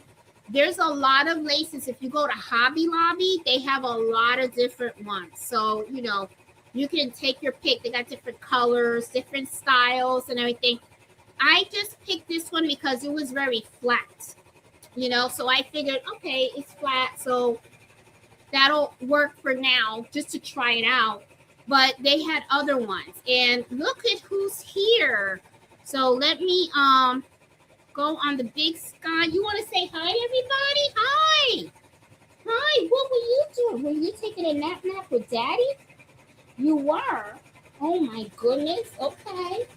Okay, well, I see you were taking a nap with Daddy. Well rested, I see. Okay. So Mello just wanted to pop by and say hi to everybody. I see. Look at that tail. Look at that tail wagging. That's a happy dog. You're a happy dog, right? Oh, I love you so much. You're my buddy. All right, guys. So let me say hi to you guys and see how everybody is doing and see if you guys say anything here. And let's see who we have in the house. Looks like Mello's gone. Okay, so so as you guys can see, I still have the camera going over there. You can see we got the machine going. I'm pretty excited about this, guys, because this really, I think it's gonna come out like so super cute. I really do. Now, the lace, I don't think I got that like correct, but I know I got the concept down. So I can just, you know, use any other type of lace and stuff like that. And I'm sure that as I practice and do this more, it's going to get a lot better. I just know it. I mean, I think this is going to look so super cute. This is going to be like a really cute sweatshirt. People are going to be like, where'd you get that from? Where'd you get that from? Oh, can you make one for me? And I'm like, sure. And I'll probably do it for like $60, $65, something like that. Very, very thirsty today. I don't know why. But, all right. Let me say hi to you guys that are out there. You go to the top. I see Cindy in the house. Hey, Becky, how are you? Happy Friday to you. Hey, Jean, how are you doing? I see Jenny in the house. How are you? I see my sister. How you doing? Yes, guys, if you like what I am showing you guys today, please hit that like button. I do know that when I was showing you guys how I was changing the needles and stuff like that, that can get a little confusing. So, you know, but if you probably rewind this and do, it'll probably make sense. If it doesn't, in the comment section of this video. Let me know if you guys want. I can do a separate video where I show you how to change the needle assignment on the machine, okay, on the one that I have, which is I have the Brother PR 1055. All machines are different though, but you know, I kind of wanted to share the concept. So I really do hope that I explained that pretty good. I was trying to be as detailed as possible, but let me know if you know, if you still need help and stuff. Hey, Robin Crook Basket, how are you? I see Peggy, how are you? Becky, how you doing? I see Angela, how are you? Pretty Eyes, how you doing? Hope I heard it's kind of cold in Florida. You and Nancy must be freezing. I know she is. She's been complaining about it, but not really complaining about it. I think she's kind of enjoying it, but when it gets a little bit too cold, it's kind of like, ooh, what's going on, you know? I just hope my mom's mangoes survive, because that's when I usually like to go visit her, because I love her mangoes. I see Iris, how are you? Hey, Eartha, how you doing? Hey, Linda, how are you? Marlene is in the house. How you doing, girl? Hey, So Pearl Creations, how are you? I see Lynn, Joyce, how are you? Let's see. Hey, Roxanne. Applique is so much fun and creative. I enjoy it so much. It takes custom embroidery to a next level. Roxanne, I agree with you. I really do. I love embroidery. I really do. I love it because there's just so many things you can do with it. However, though, sometimes what happens is people think you can do everything with it, and not really, okay? Thread, I always try to tell people, thread and ink, two separate animals. They are not the same thing. So sometimes people can take a picture and it's made in ink, and they think that the thread's going to look the exact same way. So I'm like, nope, doesn't work that way. But I do. I agree. I love embroidery. That's my thing. That is my niche, okay? I can sew and stuff, but, you know, and I'm trying to get into the quilting thing a little bit, and I do love it. I did the library quilt. I did Carlito's quilt. I did my cousin Betty's quilt. And I do want to do some more stuff. But I will say quilts, embroidery, love it. Love it, love it, love it. It's my baby. I just love doing it. It's like so much fun. Let's see. Making live shows it is. And you know, Nancy, I told you, me and my sister were talking about this. Running a YouTube channel, and especially doing these live projects, not easy. Not easy. You got to think of your streaming software. You got to think about your equipment. And it's not cheap either, okay? Because the equipment is really expensive, okay?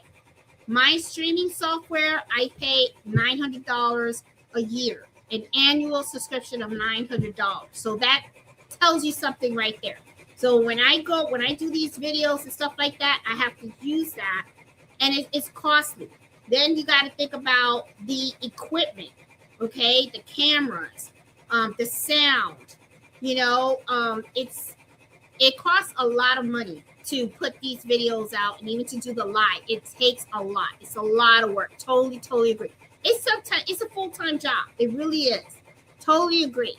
But I'm gonna be honest, I kind of love doing it. I do. It's my thing. I just like doing it because I like to share the information with people. I really do. Because you never know who you're helping out there. You really don't. And I look at it like there's enough for everybody. There really is. There's enough work for everybody. So to me, I'm like, it doesn't bother me. It really doesn't, you know, and stuff. But some people it does, but for me, no, I like helping other people. Oh, Eartha said, I'm in the market for a multi-needle. What kind of brand would you suggest? I don't recommend any brand, Eartha. Why? I do have videos out there on things you should think about when you're buying a multi-needle. And I'm going to tell you why. I am not affiliated with any embroidery machine business, okay? I don't want to be affiliated with them, for the simple fact that every machine, in my opinion, is wonderful. And every machine has its challenges. It depends on you. It's like me telling you what car to buy. Should you buy an electric car? Should you buy a gas car? Should you buy a Toyota? Should you buy a Lexus or Mercedes? You know, only you are going to be able to know what brand is going to be best for you, because you know, everyone has a different type of need. So, you know, I do have 2 videos out there where I discuss that. I think those would be helpful for you. It's not going to give you the actual name of anything. It's going to give you things that you need to be looking for when you are actually in the market for a multi-needle machine. Okay. It's, you know, there's just so many different things that you have to think about. And you want to make the best decision for you. Okay. Because the way I see it is, I could tell you what I use, but that doesn't mean that's the best machine for you. My sister can tell you what she uses, and, you know, and other people that you probably watch can tell you, oh, I use this, I use that. But the thing is, at the end of the day, what their needs are may not be yours, and their learning curve might be different from yours. And the support they get may be different from the support you're gonna get. Because the other thing too, guys, one thing to remember, when people push machines, especially brands, and they're affiliated with them, they're getting paid to sell you something. Okay.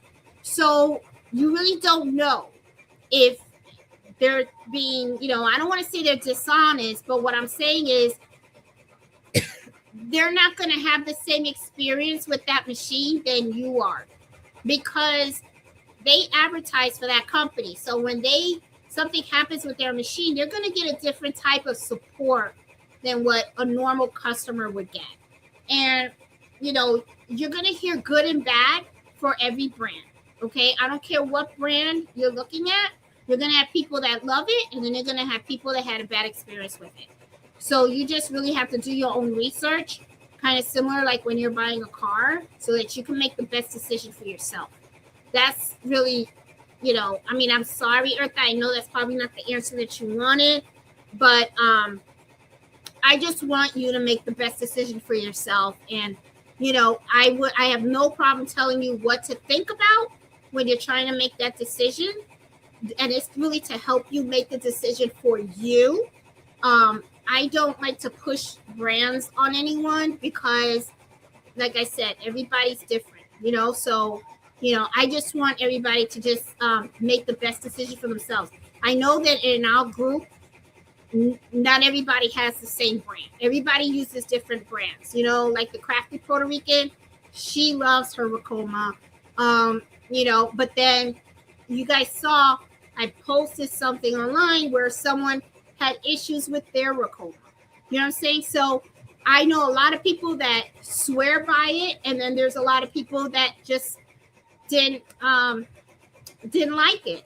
The same thing with Melco. I mean, I saw people that they were like, they don't like it. They had issues with it. They even returned the machine, or you see them on Facebook Marketplace where people are trying to get rid of them.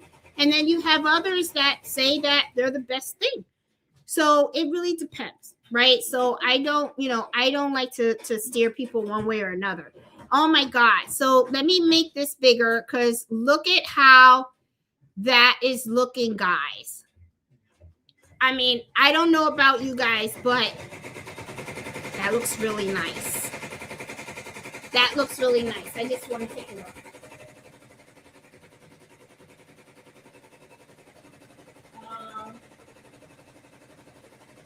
Oh, look what happened there. I already had an error. I don't know if you guys noticed, but right on the top of the end, the lace folded and it embroidered right on top of it. But that's okay. I'll cut that up. I'll fix it up. You'll see. But look at how beautiful that is coming out. Oh my God.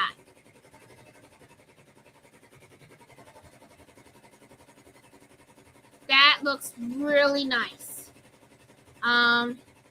Love Mellow on the screensaver. Too cute. Oh, thank you. I was messing around with AI, and my sister did her live on AI this morning.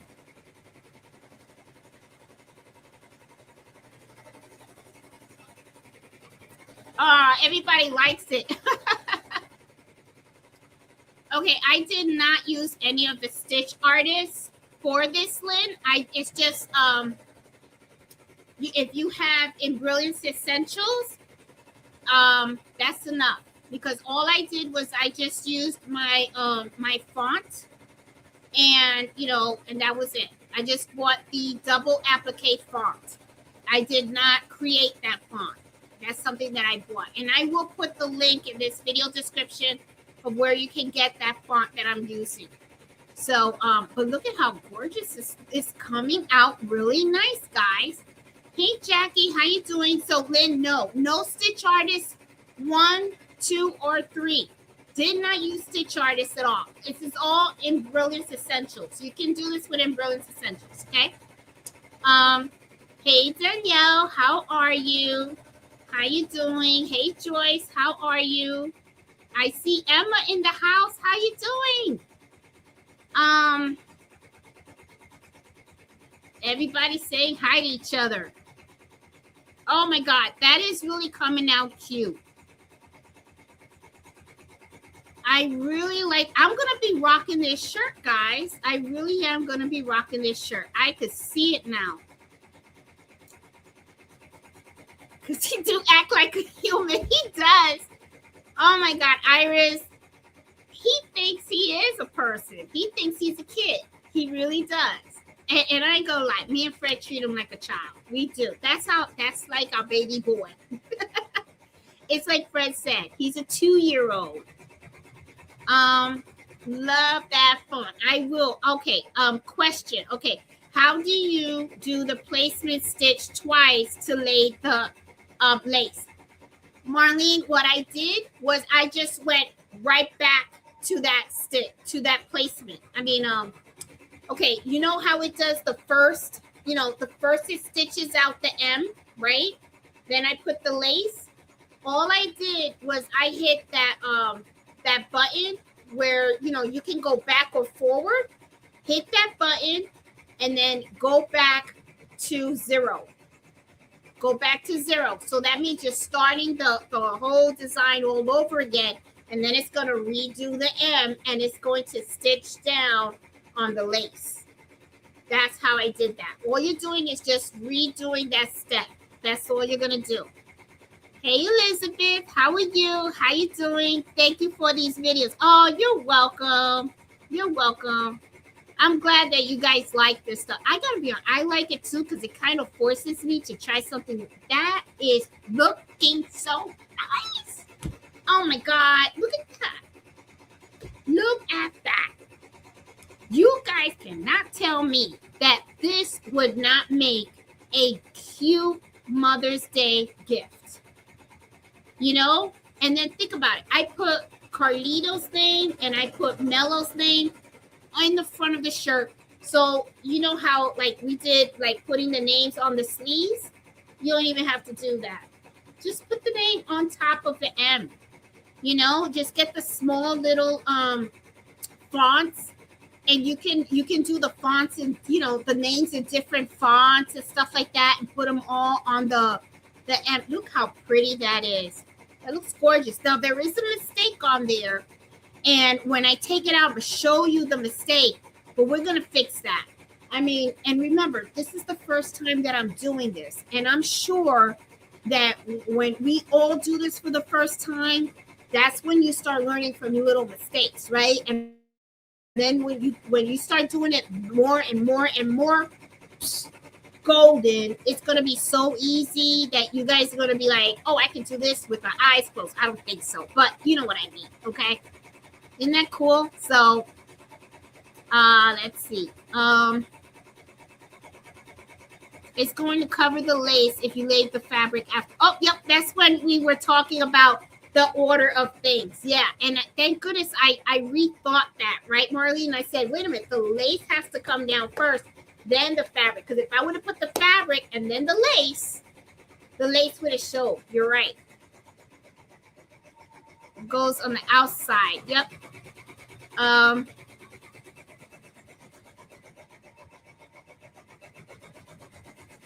Very helpful to us newbies. Good. I'm glad, because this is really my goal. My goal is really to help you guys. And guys, you guys could do this on a single needle. You do it on a single needle. I missed the first part. Bernardino, you can always watch it from the beginning, okay? Don't worry about that. How you doing? Big boss man Mello, yeah. He runs the store. I'll have to watch to do it over. And you know, and I like it when I mean, Nancy was right when my sister was telling me, because she goes, I know that I gave you guys a lot of advice. Every time I did the embroidery happy hour, I gave you guys a lot of advice about, you know, running an embroidery business, right? So if you guys ever need to, you guys can look at those old lives, you know.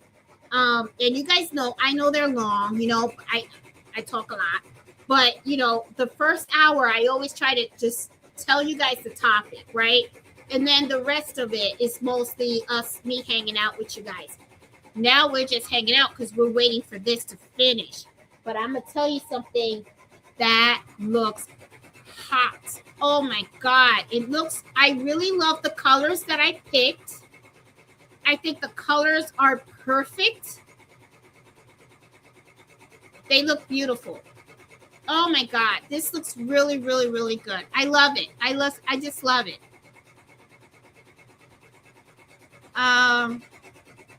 Let's see.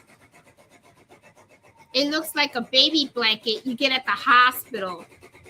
Makes sense since it's your babies. Yep, they are. And you know what's so funny, Bernardino? Because you say that, you know what I'm thinking? We're doing this on a shirt. You could actually do this on a baby's blanket. And that would look really cute, guys. On a baby's blanket. You can put the M or the first letter of the baby. I mean, this probably won't work for a boy. It probably won't. But for a girl, it sure will. Because you could do the letter with the lace, baby blanket, and then on the actual letter, you can stitch out the baby's name. There's an idea.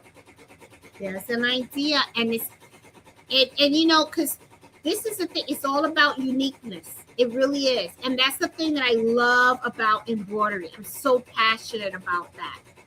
Oh my God, look at how pretty. Oh, I outdid myself. Okay, let me stop. I'm gonna get a big head. Okay, then one of you guys are gonna have to knock me out. Question. Okay, do you use a 60 needle? No, not for the neck. No, here I'm not gonna use a 60 needle, Marlene. I'm just gonna use a 7511. We'll see how it comes out.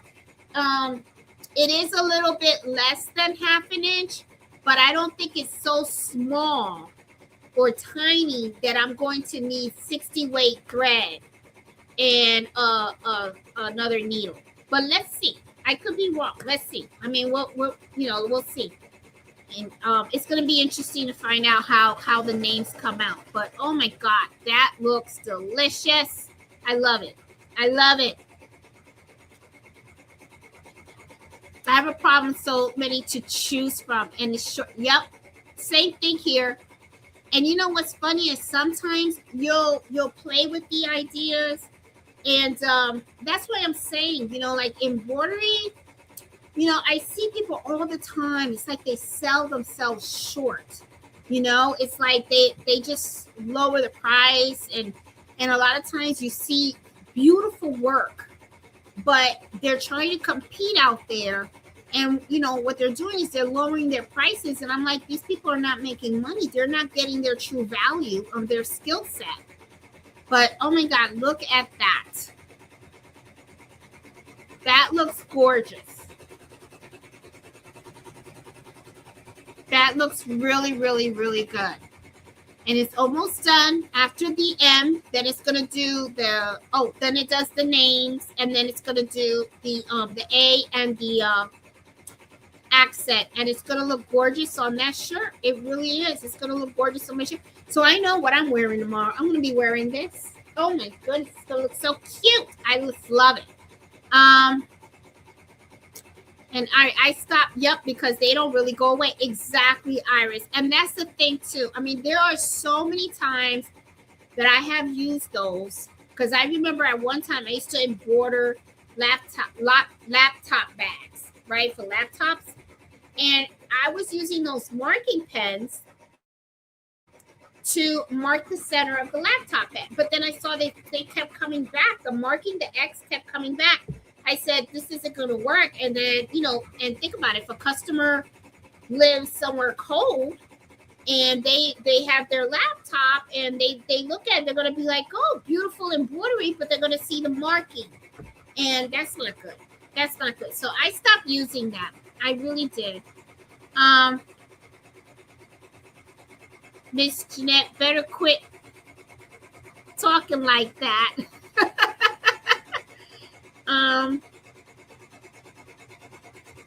Stop using the pens. The markers would reappear. Yeah, they would. And they're not good. They're not good, so probably. I mean, I threw mine out. I threw them out. I think, honestly, guys, those stickers that I showed you to mark where you need something to be, it's really the best thing. Because once you use the stickers or print out the template of the design and use that, because the template gives you the crosshairs, and that way when you put it in the hoop, you can align it and make sure that the needle goes in the middle, and then you're good. Because those pens can really mess it up. It really can. You're gonna live forever along with Mel. I am. I hope so. I keep telling Mel, like when he ate that chocolate, I almost died. Oh my God. Oh, look at that. Now it's going to embroider the names. So we'll see how the names come out, Marlene, because I didn't use 60 weight thread. I used 40 weight thread. And it's a 7911 needle. And what I'm going to do is I'm going to slow down the machine just a little bit.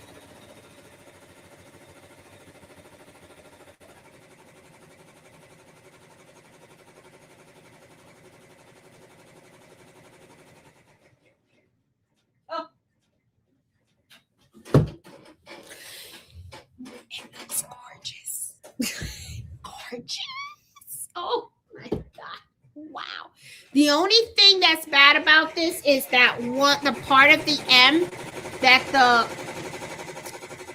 because I'm over here talking with you guys, and if I would have been standing in front of the machine, I would have caught that and I could have fixed that, but that's okay. That's okay. It's a mistake, and it's my shirt, and it's a lesson learned. Okay, for all of us, because now we know when you're doing this type of stitch out, when you're doing the outline that has the lace, you should stand in front of the machine and watch it, just to make sure that what just happened to me doesn't happen to you. And I'll show you when I take it out of the machine, so that way you guys can see what happened, because right now you guys can't see it because it's on top of the M. And I was looking at it. I don't know if that's going to be fixable, but that's okay. It's all right. It's my shirt anyway. At least now I have the concept down, and that's what's important. Let's see, where did you get the Amazon, Linda? I got them on it. They're inexpensive. They have a whole bunch, and they're very, very inexpensive. Yeah, and I have the stuff that I usually use, I have an Amazon link. I have like an Amazon storefront, and all my stuff, I have it in there. The rulers are in there too. But there are just so many, okay? And stuff. So, Nancy, make sure from the above, the armholes, otherwise it will be on your... Nancy said, make sure the bottom of the armholes. Otherwise, it will be on your belly. I hope. I know. I think it'll be fine. I think it'll be fine. Laying the face down is scaring me. On pins and needles. Robin says $60 or more. Absolutely. Yes. Because this is work. This is work, guys. And this is the other thing. What I really liked about Nancy's suggestion was she was telling me you should do the projects live. What I like is because that way we can sit here. We watch this whole thing. Think about this, guys. We started this at 8 o'clock. And you guys know I didn't even talk that much, in the beginning. Okay. We kind of went straight through it. Let's just subtract, maybe, let's be generous, 15, 20 minutes from the live. Okay. We went straight into Brilliance. I designed the embroidery file. Okay. We had to go through fonts. We had to watch the way that the design was going to stitch out and all that kind of stuff. I had to cut the lace. I already pre-cut my fabric. I already put heat and bond on the fabric as well. Okay. Then you have to pick the thread. You got to set up the machine. You saw that I had to take the item out of the machine like three or four times, right? Because I had to put the lace down. Then I had to cut the big M. Then I had to cut the small M. So that's 3. Okay, so that's 3 times. So we had to take it out. And then now the time that it's under the machine stitching out. So think about all that work, okay, that's going in. And this is the thing. When customers see this type of work, all they see is the end product. That's all they see. That's all they know, okay? They're like, oh, that's a nice shirt. Oh, I love the lace. I love the fabric. I love the personalization. But the thing is, they don't understand that you have to sit in front of that computer. You got to design that from scratch. There's a lot of in and out that's coming from the machine that you're cutting. A lot of fabric you gotta cut. You gotta put the heat and bond. All that stuff that I mentioned before. We all been there. You guys have been with me through the whole process. Now we're watching the machine stitch out. Okay, right now it just finished Cardito. Now it's got to stitch out mellow. Then after it stitches out mellow, then it's got to stitch my A and my accent. Okay, so you already see all this work that's involved. And a lot of times customers don't know that. But the thing is, we cannot sell ourselves short. We really can't. Okay? When you should do it real cheap, when you want to gift it. Okay? When you really want to gift the item to somebody, then do it for fun and just gift it to somebody. But I don't recommend that you do this for people and you do it for $20. First of all, the sweatshirt itself, I believe, cost me, I think, like $13 for that sweatshirt, and that's wholesale price. All right, I don't pay sales tax or anything because I got my business license, so I get my items at a cheaper price. And when I sell these items, I have to charge sales tax. I'm responsible for collecting the sales tax. I'm responsible for reporting the sales tax to the state. So there's already a cost in materials. There's already a cost in a lot of things. So it's like you have to think about all that. So for somebody to come to me and say, oh, Jeanette, I'll give you $20 for that shirt. No, that's not going to happen. That's just not going to happen. It's the same thing like when people do quilting, okay? You spend a lot of time cutting up that fabric, piecing it together. Then you have to quilt it. You got to bind it. I mean, and then somebody wants to come to you and say, oh, let me give you $100 for that quilt. You got to be serious, okay? It's like this quilt didn't come from China. It wasn't manufactured on some machine where somebody just pressed the button and nobody else did nothing else. I'm like, no, it didn't work that way. This is handmade goods, okay? And this is something that it's not. Nope, it's just not gonna happen.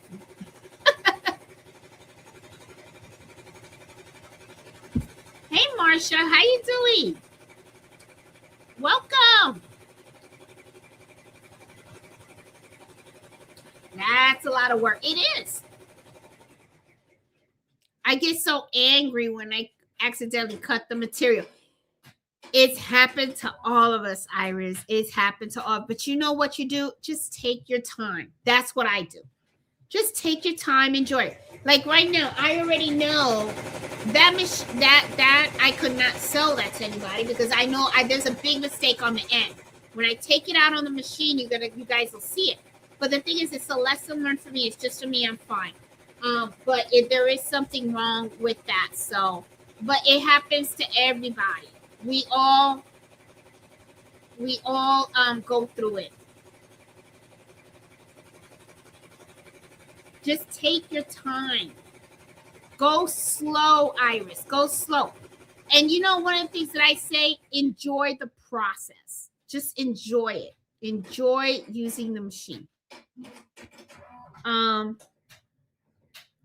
Where's everybody? So quiet. I guess everybody was holding. Sorry, guys, that was loud. Holding our breath because you guys are probably watching me cut that, going, "Oh my God, don't let him cut that thing." Cindy said, "A little tired today."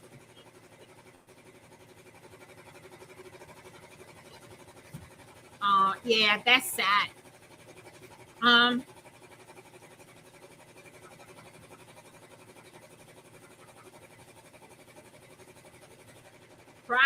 Projects.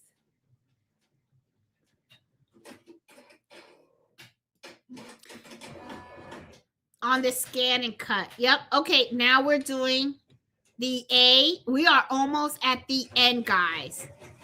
But look at how gorge. It has Carlito. It has Mellow on the M. That's looking beautiful. That is looking beautiful. And, ooh, look at that. That's coming really close to the... No, it's fine. I don't know if you guys noticed, but didn't that A look like it was going to be super close to that lace? I was going to say, oh, mistake again. Another mistake, but no, it looks good. It looks good. Says all that delicate cutting. Yeah, but you know, I actually, Jackie, I mean, I could use my Cricut and I could cut out the letters if I wanted to, seriously. But I actually do enjoy cutting the applique. I do. I like doing it by hand and stuff. And sometimes I just feel like by the time I set it up and create all the files and set it to the Cricut, I could have done that thing by hand. So sometimes I do wonder, you know. But I mean, I don't know. Everybody has a different way of doing things, you know.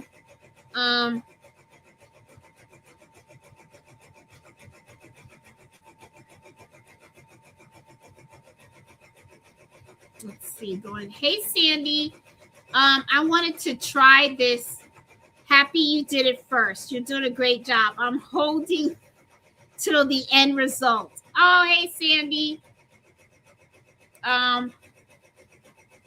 I wonder if we could lay it continuously without cutting. I don't know. Because the thing is, you got to remember, well, you would probably have to start and stop the embroidery machine, Marlene, because you would want to hold it down while the embroidery machine is sewing. Me personally, I wouldn't do it because I don't want to accidentally get my fingers stuck under there. So I'll cut it. I'd rather cut it or tape it down or something like that. And then iron them down before the tack down stage.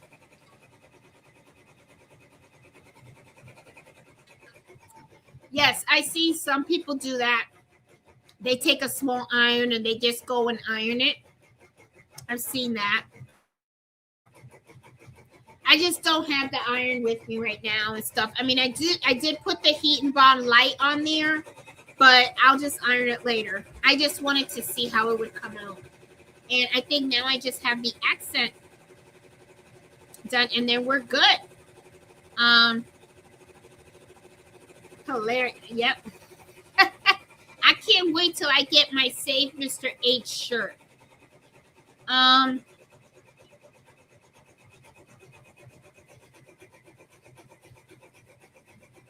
Oh, looks like everybody's loving it.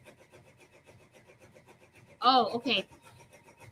You better be careful trimming the lace. It may come apart. Yeah, I'm thinking about that too. So I'm gonna play with it a little bit and see.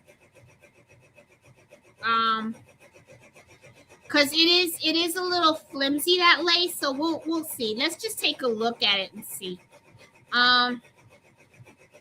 Nettie, are you gonna offer? I think they would be very popular. So cute. Love the colors. I don't know, Nettie. I mean, my husband is trying to push me to do it. Well, not push me. He just suggested it because I live right across the street, like literally, like, well, not literally across the street, but it's not even like, it's really just like 2-3 miles from my house. There's a wholesale shop that sells, you know, sweatshirts and all that stuff. So because I have a place where I can buy my items wholesale, and I don't have to go, you know, through Alibaba or anything like that, you know, I could probably do it and not have to worry about having a warehouse or anything like that. So my husband's saying that I should, but I don't know. We'll see. Maybe I might. I don't know. Oh my God, guys! I don't know how you feel about this, but oh my God, it's looking really cute.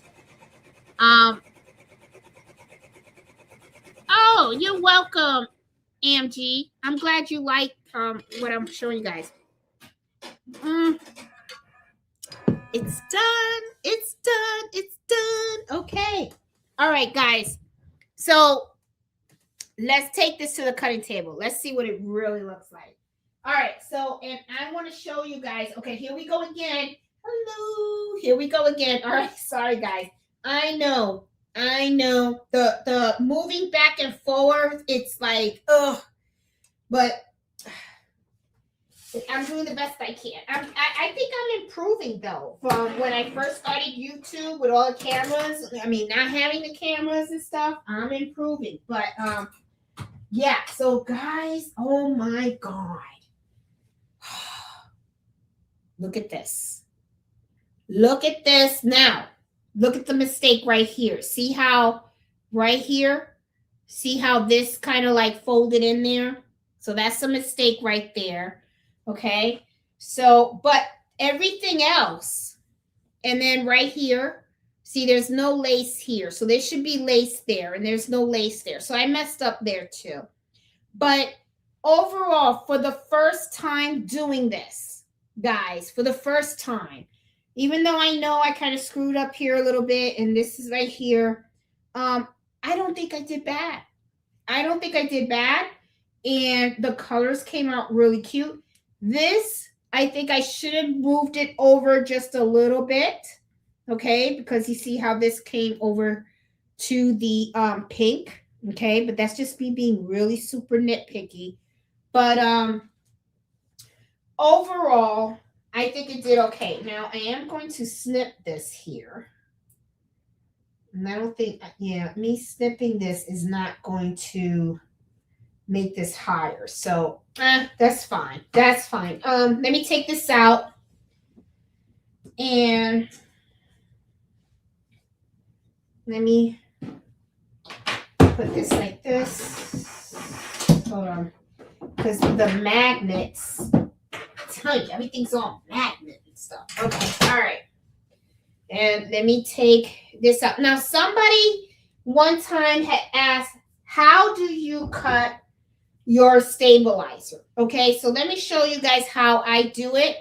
All right, and I don't think you guys can see me.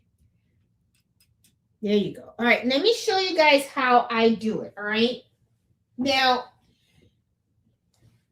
when it comes to stabilizer, we all know clothes, if you wash it and stuff like that, you want cutaway.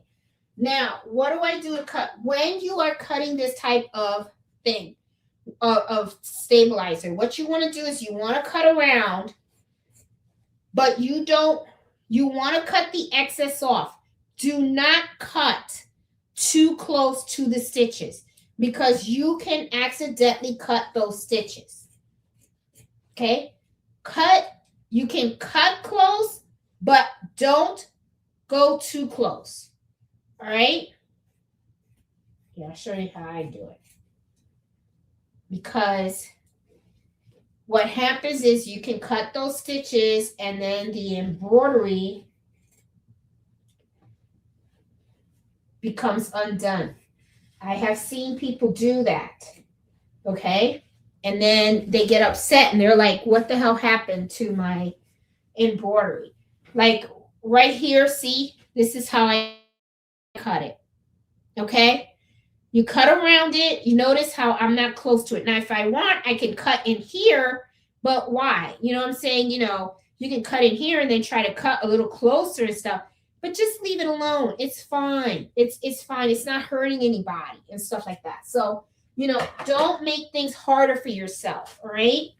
Now, and see how I was telling you guys about the little sticky. Okay, when I don't need this marker anymore, throw it out. That's it. That's it. Okay, I don't have to worry about let me take this out of the way. I don't have to worry about I use the marker and the markers, you know, it's gonna reappear or anything like that. Okay, so this is super cute. Now, I need practice on putting the ribbon. I know. Okay. Like I said, look at this. Because I was so busy talking with y'all, I did not wash this, and then this folded over and it stitched right over it. Okay. So that's a mistake here. Also, I need to do a better job in laying the lace, because as you can see right here, no lace. Okay, so that is, you know, not good. Okay, so I'm gonna have to improve. And see how right here I have hardly no lace showing. So this bottom part didn't come out exactly as great, but that's okay. I mean, this is for me. Carlito came out really well. I like the colors that I picked. I think this came out really nice. This came out really cute too. Mellow should have been a little bit to the left of that. Okay. So yeah. So let me see. So, all right, guys. So let me take this camera out. And here we go. So, all right, let me move this out of the way. We don't need this anymore. And been a long night, but you guys saw how long this took. Did you guys see that? Did you guys see that? How long it took? Here's the end result, guys. Here is the end result. I think it's cute. Okay. Need a little practice. As you can see, at least we got the concept down. Okay. We have the concept down. So it's not really that hard. It's just that I just need to better, put the lace down a little bit better. Okay. But as you can see, it's really cute. Pops look nice. I love the colors that I picked. I think this came out really cute. Nice shirt. So this is really cute. I mean, little bit of mistakes here and there, but looking cute. So I kind of like it. I think this is cute. And something else to think about too. I mean, this is not just for a sweatshirt. If you guys can do this on a laptop case, you guys can do this on a bag. You guys can do this on a baby blanket. You guys can do this on the back of a jean jacket. There you go. The back of a jean jacket. Really cute. Okay. So lots of nice ideas that you can do with this. I really like it. Let me give you guys close up. There's a close up. Not bad. Not bad for the first time. Like I said, right here, that kind of bothers me. That kind of bothers me that kind of embroidered over. But that's okay. You guys have the idea. You guys have the idea of how to do this, the concept and all that stuff. So it's not that hard to do. It's just, you just have to, take your time and actually just practice. Yep. Oh, hey Eve, how you doing? From the baby booty. Yeah, jean jackets would be on fire. It would. Ooh, hot. That would be hot. For little girls, jean jackets, little girls, oh my God, they would love this. They would be rocking this in their schools. They really would. I mean, the girls would be like, where'd you get that? Where'd you get that? Just saying, really, really, really, really cute for little girls. Oh my God, they would love that, So it's a cute concept. And the font that I used when we were working on my other sweatshirt, right? I was trying on the sequins and it had the lace edging. That's a cute font. That really is. But I'm going to be honest with you. When you actually put the lace with the applique, I really feel like it gives it a better pop, okay? Because it's like that extra material really pops out, and it really does, look really, really nice. So, it's not a bad idea. It's really not a bad idea. It's a cute idea. I think this really looks cute. And I think for Mother's Day, this would really be nice for a lot of, especially the young mothers and stuff like that, just had a baby and everything like that. I mean, you give them the M and then you just add that little curve. You could put the O and the M in the side, right? And then with the big letter, you can put their children's names on here instead of doing the sleeve. I mean, it's really cute. I mean, really, really cute. And I think it's like a keepsake too. It would be like their favorite shirt because, I mean, hey, what parent doesn't like to brag about their kids, right? It's like, So guys, I mean, I think this was a pretty good, it was a success. I mean, the sweatshirt could have came out a little cuter. Okay. I did have a couple of errors, like I said, but for the first try of making this, not bad.